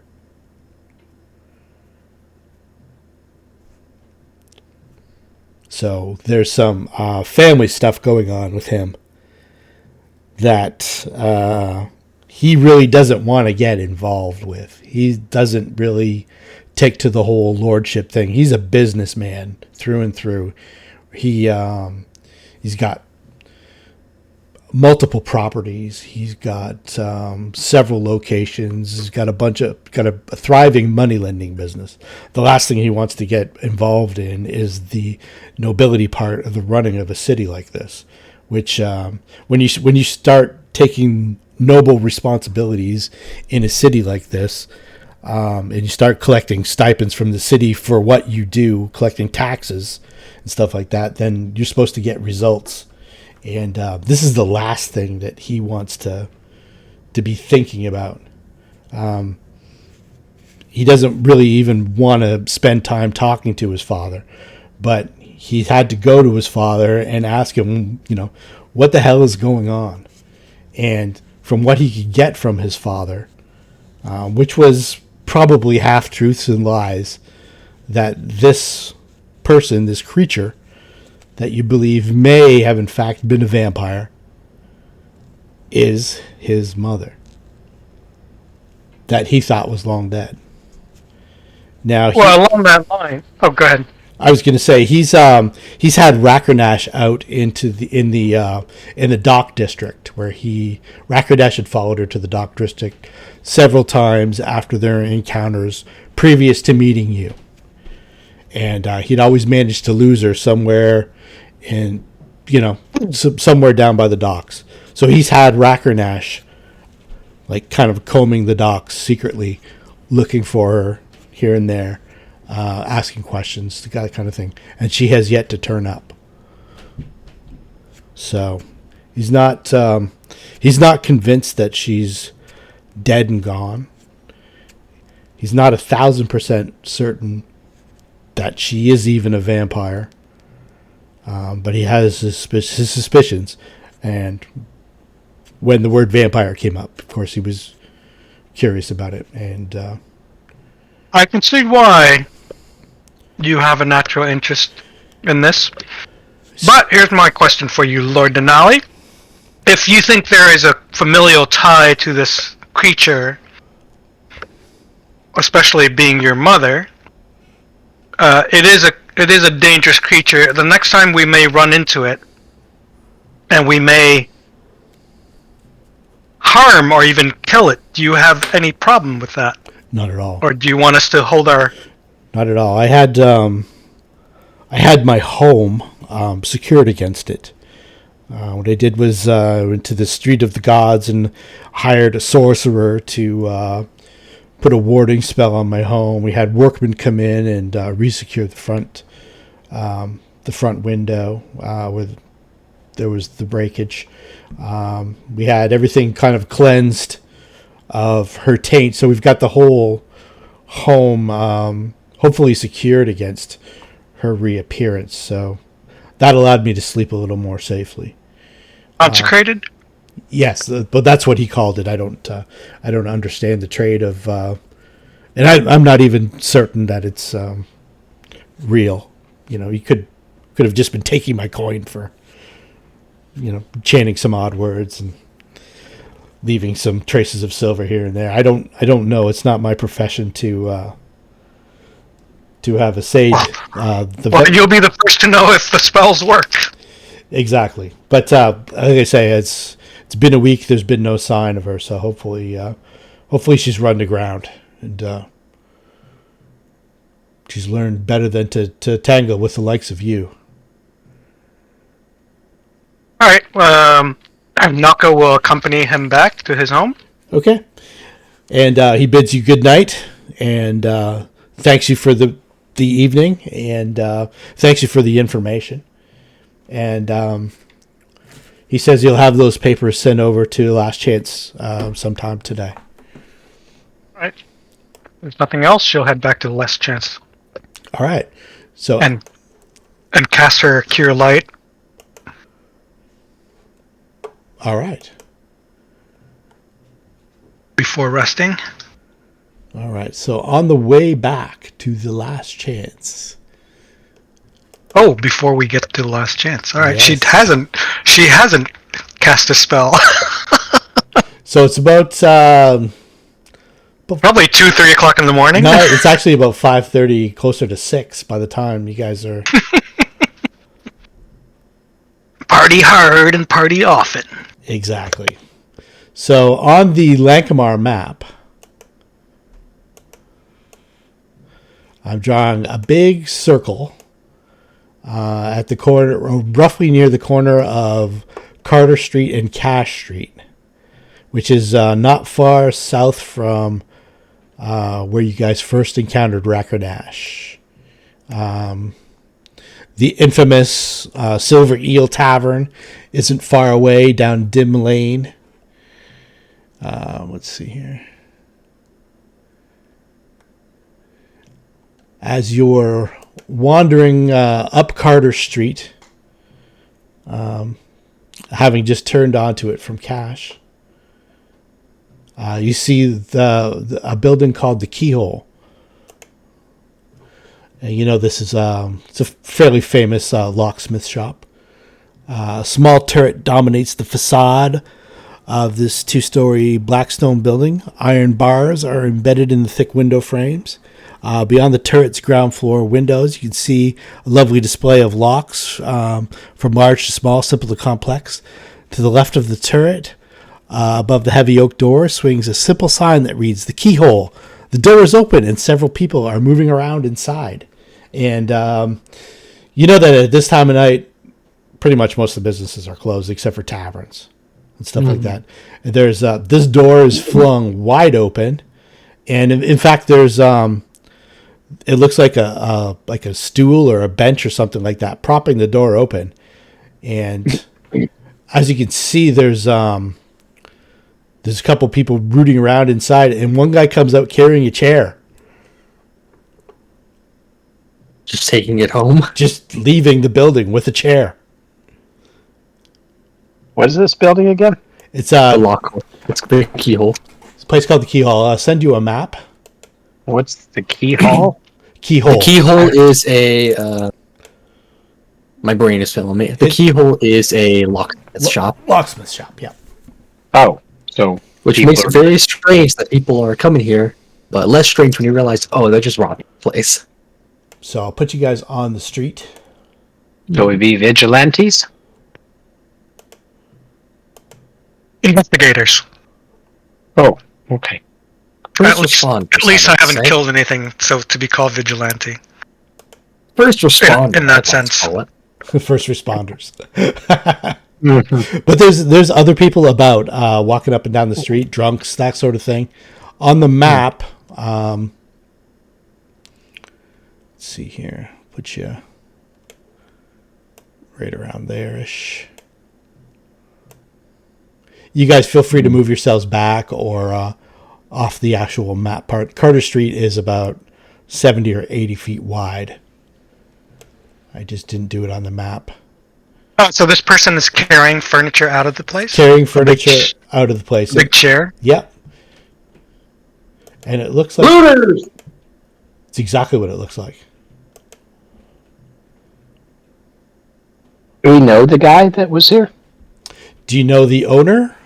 Or the... I mean, we're just passing the building and we see You're passing a building, you see it? that... Yeah, it looks like someone's just walking out with some furniture. And the person sits the furniture down, sits the chair down, has a look at you like, what are you looking at? And then walks back inside. Well, I'll grab the chair and start taking it back inside. Okay. So let's see here. With Pakai. I'm nothing without. This feels wrong. All right. So inside the shop, let's see if I get a description for you. They're all shirtless. They're not just thieves, they're brazen thieves! Brazen. With a capital F at the end. Exactly. The storefront smells of wood and pipe smoke. Two padded chairs flank the hearth. One of them has just been moved outside, containing small yet lively fire. The fireplace carved mantel bears a tinderbox, a small vase of dried smoking leaves, and a finely wrought collection of pipes. A burgundy strip of carpet leads from the entrance to a wall across from it, where you can see dozens, perhaps hundreds, of keys dangling from tiny hooks. The keys come in all shapes and sizes. A handsomely engraved mahogany counter stretches along one wall. Behind it hangs a red curtain that neatly hides the rest of the store. And the sun is just in the process of rising in the east. We can see the ambient light before it rose. Yeah, exactly. It's kind of got that kind of bluish pink glow of it's about to be dawn. Might want to advance the time so some of our effects are off. Yeah, let's go here. Let's see here. Reset a good many of these. Yeah. Short rest maybe or something? Yeah. Let's see here. It has been like 5-6 hours. Like 9 hours. There we go. That means that major is gone. That means the mage armor's gone, and you haven't rested yet. You've got a couple guys here. You can see a couple guys in there. There looks like they're planning on making off with the other chair and maybe some other stuff. You walked in, and what did you say to them, Zed? I'm walking in with Pakai. I take the chair. I slam it down next to the door, looking at one, and I try and intimidate him. I say, "Get the hell out of here, you thieving fools!" All right. Yeah. Give me an intimidate check, and also a perception check. Okay, let's see if I can target him. There we go. And intimidate. Okay. Okay. So he looks at you, and you can tell that he's probably drunk. And this let's turn this off, actually, the token locks. And I want to cast a spell before it goes to initiative if it does. yeah, absolutely, cast away. Okay. So he's who are you? Who the hell are you? I'm here to. I don't know who the hell I am. Just get the hell out of here. No, get. We're not going to tolerate thieves in our city. Yeah, Maybe a little bit, but not tonight, right? What? Because all our furniture, all this furniture belongs to us. Yes. This is our building now. Get out. Damn that Iron Tusk! He didn't tell me you were coming. Oh. And he goes to he kind of squeezes up against the door and tries to scooch past Luna. I don't know if Luna's going to do it. No, buddy. You're not going anywhere. Come on, just let us go. Iron Tusk told us everything was wide open. Who? Iron Tusk. He was running up the street not 10 minutes ago, and he just said the keyhole's wide open. Boys, grab what you can. And I didn't know this was your place, and I don't know who you are, and I'm sorry. We were just drinking and walking home, and then another guy comes out from behind the curtain and behind the counter and says, "The hell's going on?" I pull out my spear. Okay. He says, "No. You don't. It doesn't have to go. You can have it. You can do whatever you want. You know what? To hell with Iron Tusk. He was. We shouldn't have listened to him in the first place. You just let us go on our way, and yeah, you won't see us anymore." Yeah, get the hell out.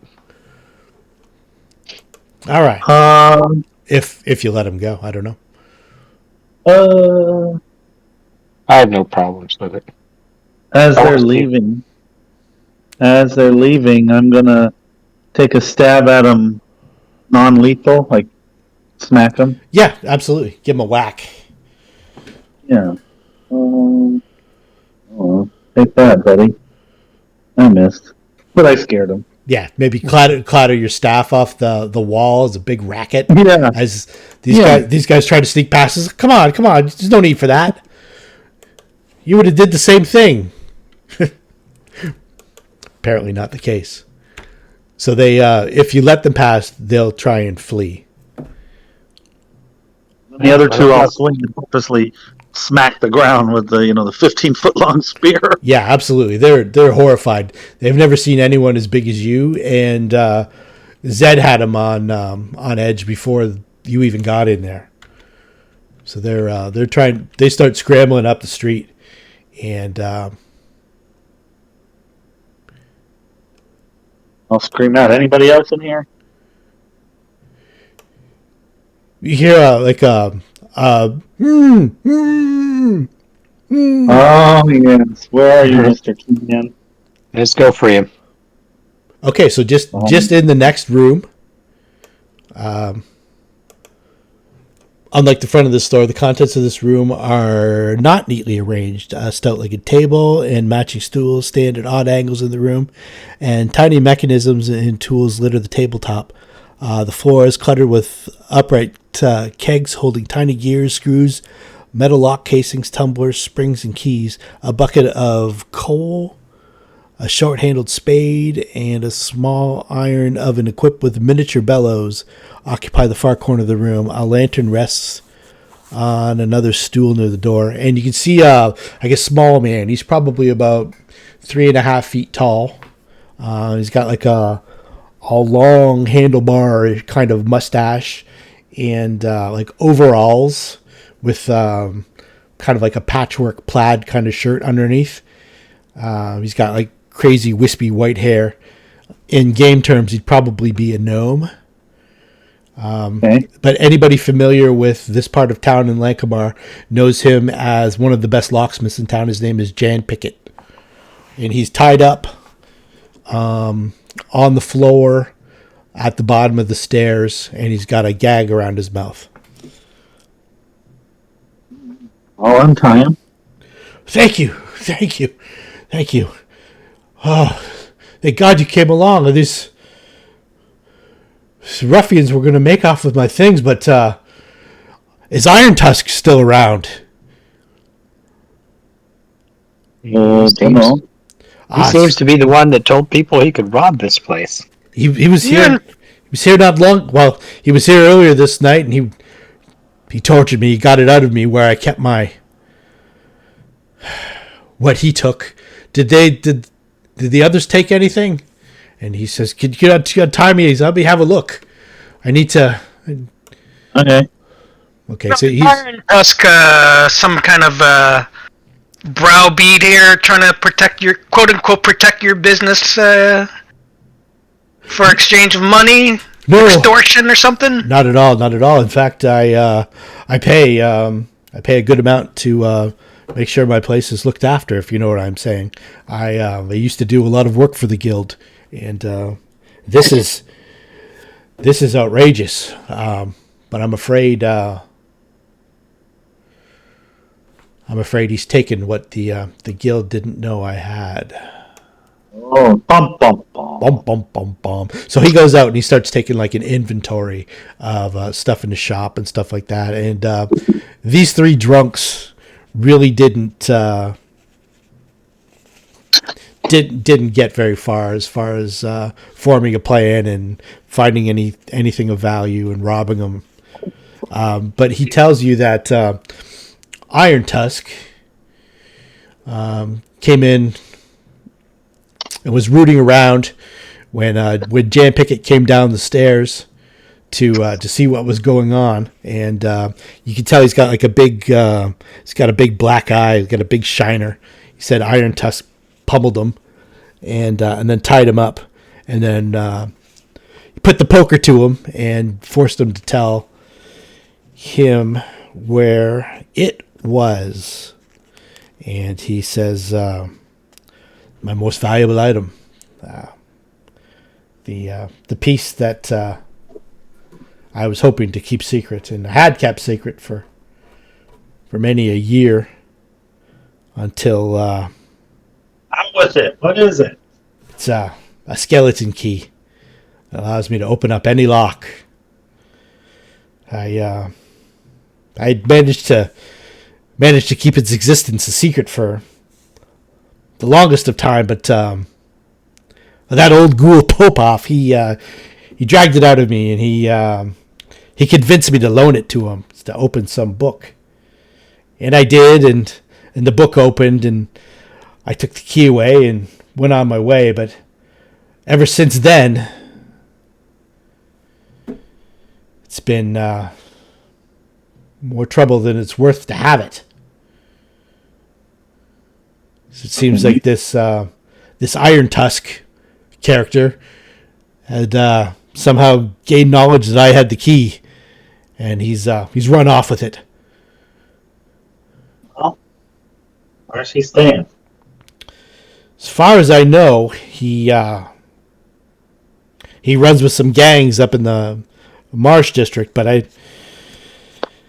don't know him very well. I'd only met him a couple times beforehand, and I had no idea that he would have any knowledge of this key. I don't know if he had any business with that sorcerer Popov or not, but I'd pay handsomely to have that key returned. So did we just cross over Skyrim with this key? I'm not sure. I've never played Skyrim. You're missing out. The skeleton Alright. key can unlock your potential. Quite a powerful item. So it sounds like we need to go after this guy. We gotta find Frey. It's only been a little bit. Let's go follow those brigands. says, Yeah. I would pay a couple hundred gold coins. It's a fair fortune to keep the knowledge of this key amongst ourselves. We don't want the guild getting any word of having this key, and I certainly love to have it returned. It's tantamount to my business. We'll negotiate Well- the price after we get it back. Well, we kind of know what to look for. We don't need to go tonight, right? We just need to go and rest. Yeah, We have a lead, so Well, if he just left, He says the key itself is carved from the finger bone of a dead master thief, and as far as I've known, it's been able to open any lock. wait, who just left with the key? the Iron Gut, whatever his name. Yeah, Iron Tusk has been gone for probably about 10 plus minutes now. Yeah, it's Yeah. these guys who are left behind. But we know who has the key, Yeah, so it'll take more than the night to go look for this guy. And we should probably rest. I vote resting. If we rest, And- we may very well lose his trail. I don't know. he I mean, says- he sounds like a notable character. the gnome Jan Pickett says, "Those three drunkards I do know. Perhaps they could steer you in the right direction once you want to pick up his trail." Yep, we'll grab that information from him. They oftentimes frequent the Silver Eel Tavern. I don't know if they'd have gone back there now. Probably maybe gone home to sleep off whatever drunk that they'd gotten into. They weren't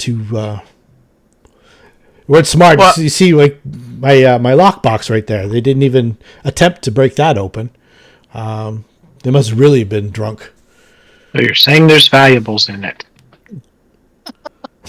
So if something were to happen to you, those three drunks were responsible, and we were never here, right? Naka says, "Well, I shot a blunt arrow at one of them. Tomorrow, if we go over there and I see a big bump on someone's head, I know it's them. I know it's one of them." Yes, he says that he gives you their names. It's Finna, Miran, and Zal. I'll spell it out for you.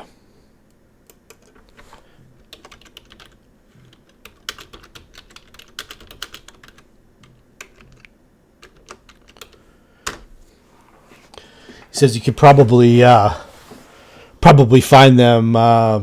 He says I don't know exactly where they stay, but I know they drink at the Silver Eel all the time.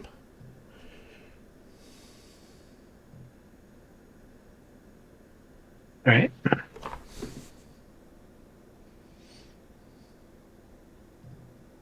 And I know they know Iron Tusk because I could hear him shouting to them. He was after he left out the front door. He left the door open. He shouted to them, "Go get it, boys! It's wide open. Help yourselves to whatever the old bastard has." Well, of course they're not too sharp. Those three. They could have been long gone with the lockbox. I suspect they know what would have happened to them if they had left with it, though. What's this guy's name? Jan Pickett. I'll spell it out for you.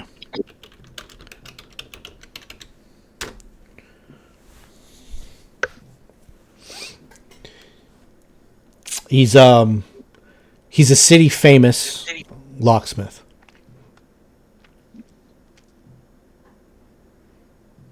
Like, even if you've never seen the shop before, you may have heard the name before.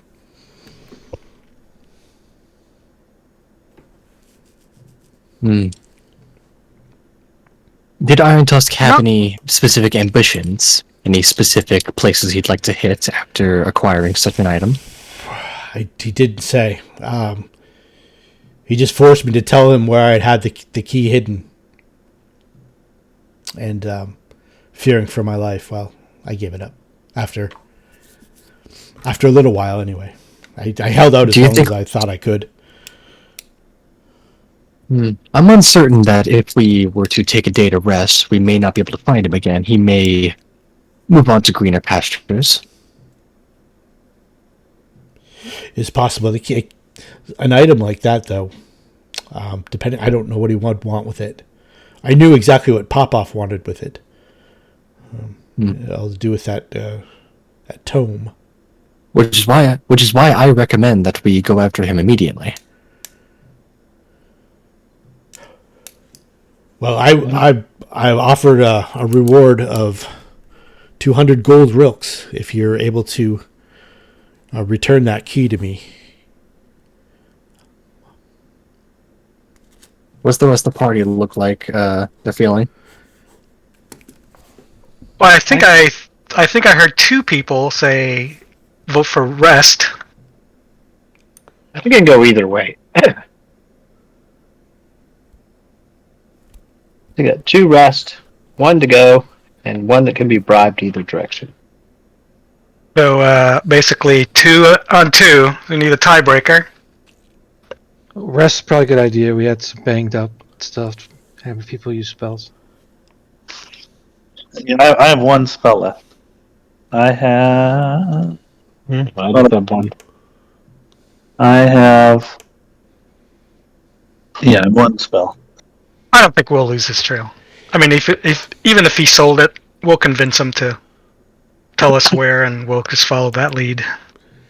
From the description that he gives you of Iron Tusk, he should be fairly simple to find. I'll bring up a visual representation of what he described. I'm gonna guess he's a halfling. No? And Nocta says she'll try to find some more information on him before we pursue him. Absolutely. And resting. And whenever we get to the next day, that's what I'll do. I'll do a check. Let's see here. To gather some information. Sure. We probably have some time if we want to go interrogate those guys, because I can't imagine they'll be drinking at 10 a.m. No, exactly. They've crawled back to wherever they make their home, and they're thankful to get away. I mean, yeah, they could be literally anywhere in the city right now. Yeah, but you know for a fact that they do their drinking at the Silver Eel. Right. Okay. Let's go to Silver Eel. All right. All right, sounds good. Let's see here. I was going to give you a picture of Iron Tusk. I thought I had one. Art. Getting orc vibes from him? Yes, very orc vibes. What? Iron Tusk? No. Iron Tusk. I assumed he was a half. No, he's just John Pickett's sister.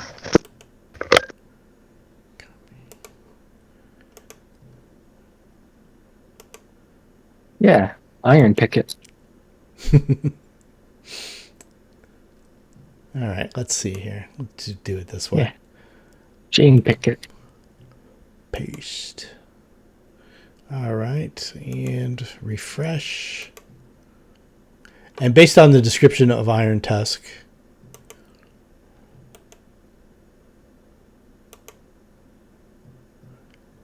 he's probably about 6'2", 6'3". He keeps his hair, which is like long and scraggly, in a bandana. And he has one long tusk that jets up from his left jaw, and he keeps an iron band around it. He's tall and muscular. If you guys do a little ask about, you'll find out that he's famed for his stamina. There's a rumor that he had swum the river Hlal, and that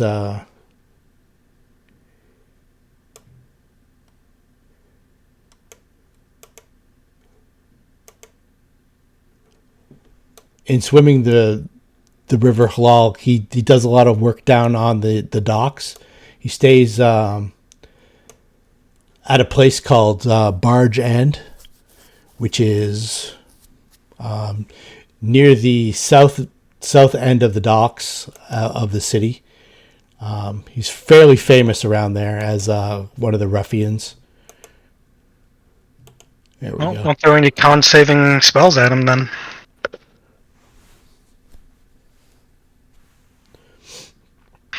He also does work for various gangs in the Marsh District. There's the Friendly Fellows, there's the Green Daggers, what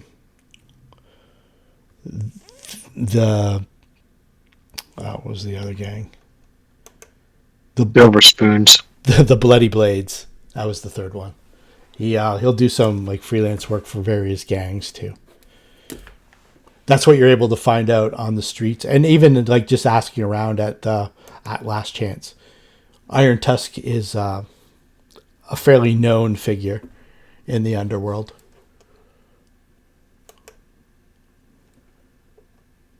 Well, I say that let's learn more about this guy and his enemies, because if we want to go up against someone, probably get some allies on our side. Or your enemy's enemy is your friend, right? That's So true. maybe he has a backup. Maybe we shouldn't just go in blind and find this guy and try to shake him up. All right. So the what you know about him is he does a lot of work in the Marsh District, but he lives on like a somewhere down in it's called Barge End. It's like a group of sloops and ships and stuff like that are tied together at a dock that almost like form an extension of the dock beyond the city wall. Kind of like a small like shanty town of like small ships and stuff like that, small boats, fishermen's boats, things that are tied off to piers on a fairly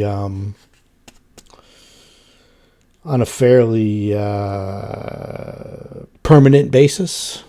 You know, not necessarily ships that would be plying the river, but almost like the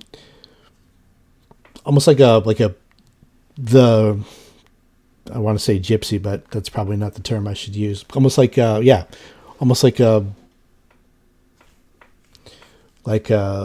transient settlement of boats and stuff like that is anchored somewhere near the south end of the docks. It's like their boats and their homes at the same time. Yeah, exactly. They're like not necessarily river people or anything like that, but yeah, they have. They just dock and not have any schedule yet. Yeah, then they fish and do that kind of thing, and you find out that he probably lives down there, but he also he works for the various gangs as a freelancer in the Marsh District. Yeah, we don't want to go in and As like a ruffian, you know, to shake up any nest here. He's probably got connections and stuff. So quick question, GM. Do we have enough time to do a rest and continue on with this? Because we can go and do our next day stuff. Yeah, absolutely. Let's throw a full night's rest on you. Okay. Anyone else want to do anything before we do the rest? Because it sounds like the GM's like giving us more information, and we can follow up on it if you guys want to continue to go on. I'll do the last heal on the little hamster you have, or whatever it is. All right, cool. Yeah, for Awesome. sure. Don't worry about casting the spell. I'll just clear up the injury. All right, good. Everybody's full strength the next day. Sleep a little later because it's you pretty much spent the whole night out. Get yourselves all situated. There's a lot of people are talking about what's happened at the Midnight Theater last night. Apparently some a buzz. Yeah, apparently some monster burst forth, and then it was subdued by a giant. we couldn't. Woman. Yeah, they don't mention anything like that. It's like it was a two-headed giant in this story. Can I totally interject fake things in that story? Absolutely. I heard. For sure. I heard there was a big raccoon involved too. A giant raccoon. Yeah. Kept saying Zug Zug. Now, you know that meme where there's a little puppet with it looks there's two parts to it. One is looking at the camera, and the other one looking away as if like it knows something but it's ignoring you. Yeah, You know that meme? exactly. Yeah, that's what we're doing, right? Where it's like, oh, okay, yeah, It's funny when something like that goes on that you know about, and then you start a little rumor that's totally not true, and then it comes back to you from another source that swears it was true. I was there. I saw. Yeah, you're like, no, you weren't. Should have seen. She had 4 heads. I knew a guy who knew an uncle who had a kid who said, Exactly. Let's go beat this dude up. "Yep." Okay. Think we know what to do. Are you going to? So once you've got your little, I'll say they asked around the streets and stuff like that. Once you throw out the name Iron Tusk, they pretty much, as several different corroborating sources, point you to Barge End. You can go to the Silver Eel and try and shake down those 3 guys. You can go to the Marsh District and try and find people that he actually does work for or whatever. But you have fairly reliable information that he lives in. So, in order of things, I think. And Barge End is, if you look at the Lankhmar map, it's somewhere around there, over by the river. We can go and talk to these 3 brazen drunken thieves. Yeah, but all we have to do is buy him some wine. Buy some cheap-ass wine and get them talking. I mean, we don't have to interrogate him. And then I want We to don't have to necessarily, but we could. want some information gathering in terms of rival gang of Iron Tusk. See if we can maybe learn more. Okay. Where if they know, like if there's like a rivalry, like whether they're trying to get the key at the same time or something, or he's trying to sell them to one another. Okay. Playing double on both sides, kind of thing. Are you going to go up to the Marsh District and start asking around on those lines, or I think for Naka's character, she would be kind of hanging out there time to time, right? Yeah, definitely. She would. She's run those mean streets before, and she knows it's nothing to trifle with. If you step in the wrong hornet patch, sometimes things can go really wrong. It's the kind of area where you could disappear and no one would bat an eye. Right. Unless if anyone wants to come along, I mean, she can spend just trying to information gathering and stay out of trouble, and the other part of the party can talk to those 3 goons. I know for a fact Arthur would love to have a chat with those goons. Okay. Okay. When they see me, they'll strip their pantalones. Exactly. I will assist and admire. All right, so we got Nock, Teddy, and who else is going up to the Marsh District to ask around? Who's got good knowledge local? I probably know where you're going. I don't really want to split the group, but if we do, I'll go where you guys. Or you can make stops. The Marsh District is pretty close to where you guys are, and then we'll go. Okay, so you okay. If we don't want to split the group, then we'll just go do one thing at a time then. So the Marsh District. Let's give me a diplomacy check from your diplomancer, and you can. Somebody else can roll DC 15 to aid. I'm not going to do diplomacy. Or intimidate. Margaret, help me out here. Grab us some information. Or intimidate. I'll give you some information, maybe local, to give you aid. I'll aid you on diplomacy. Excuse me, DM, did I hear the word intimidate? Yes. Oh, joy. Oh, joy. Okay. All right. Between Asami, Zed, Arthur, with the menacing menacing stares from Luna and Naka. You manage to get a couple ruffians off to the side, and they look like they may have been coming off some kind of like drug bender. Their lips are oddly like crusted and blue around the edge. Their eyes are kind of glassed over. They're definitely with the bloody blades because they have tattoos of a bloody dagger on their wrists.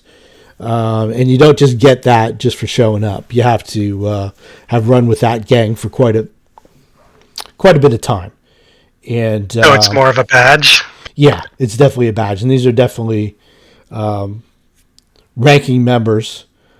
But they're not as hard a cases as they might have let on initially when you guys cornered them. So now that you've got them kind of shitting their pants a little bit, what do you want to ask them?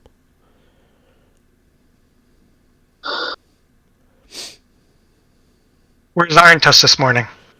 Iron Tusk, he, I don't know about this morning, but he's been coming around a bit. Yeah, he isn't, I don't think he's done any work for us lately. But where's he usually during the day? Depends. Sometimes the Tenderloin, sometimes the Marsh, but he's usually just a smash and grabber, like knock an old man down and take his purse kind of thing, or he'll do some running for the bosses. He's not in any particular. I don't think he's working for the. He's not working for us. I don't think he's working for the Friendly Fellows or the Green Daggers or anything like that.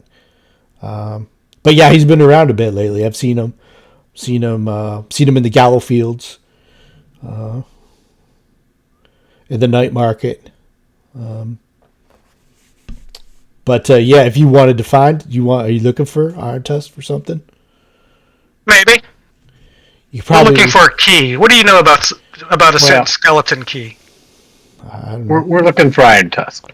Iron Tusk, you could probably find him.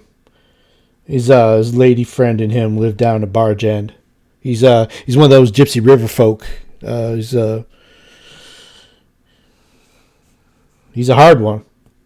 I wouldn't put a map down and have him draw exactly where it is, as opposed to it's over here. Yeah, it says okay. Well, it gives you directions. You go down to the end of Cash Street where the pier ends and the wall begins, and there's a bunch of piers that go out into the halal, and there's a bunch of Gypsy River folk that and fishermen too. They live there as well, but oyster shuckers and that sort of thing. They all kind of congregate there, but I think Iron Tusk sleeps on a boat there. As far as I know, I don't. We get an idea when somebody sleeps that might be nocturnal. I guess. Be safe. We ain't seen him. We were just in Gallow Fields and come from the night market. We had a night. We didn't see him, so he ain't been around today, as far as I know. But like I say, I don't know him that well. We're not friends or anything. I just know him by a reputation more than anything. I know he's a hard man, and I know he's not to be trifled with. All right, let's go. Let's leave these guys alone. Doesn't seem like you offer any more. Hey, you guys looking to buy some trance? Maybe. Yeah. All right. Well, where would I go if I need some? You can ask for me in the Gallow Fields. My name's Ren. Gotcha. You can just ask around. Keep it fresh. Yeah, you too. I'll buy him 3 jugs of cheap wine and say thanks for the information. We weren't here. Yeah. I never saw you before. Saw who? Exactly. So I'm gonna do a sense motive to see if I believe him or if I think that he's. I mean, because some people can tell Oh, whoppers. they're and opportunists, like I am. So I'm going to give you a bluff They're out in the selling to open. the highest bidder.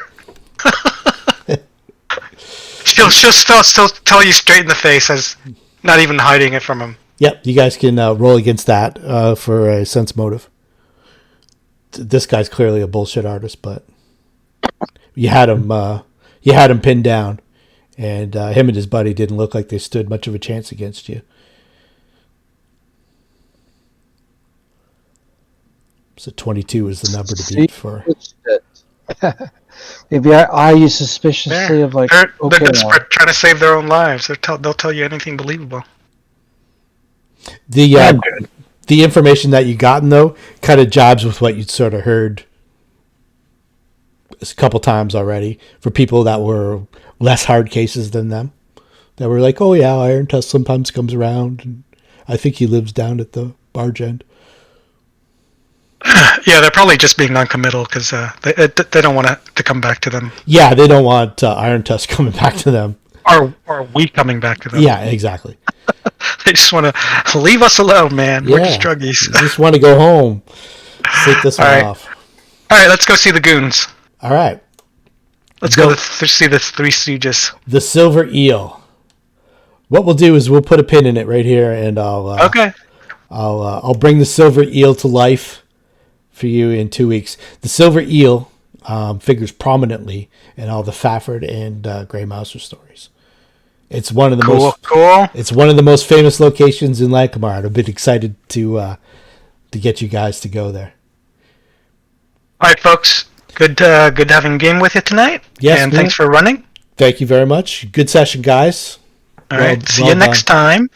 Yep. Take care. Good night. All right. We'll see you in 2 weeks. Yep. Bye.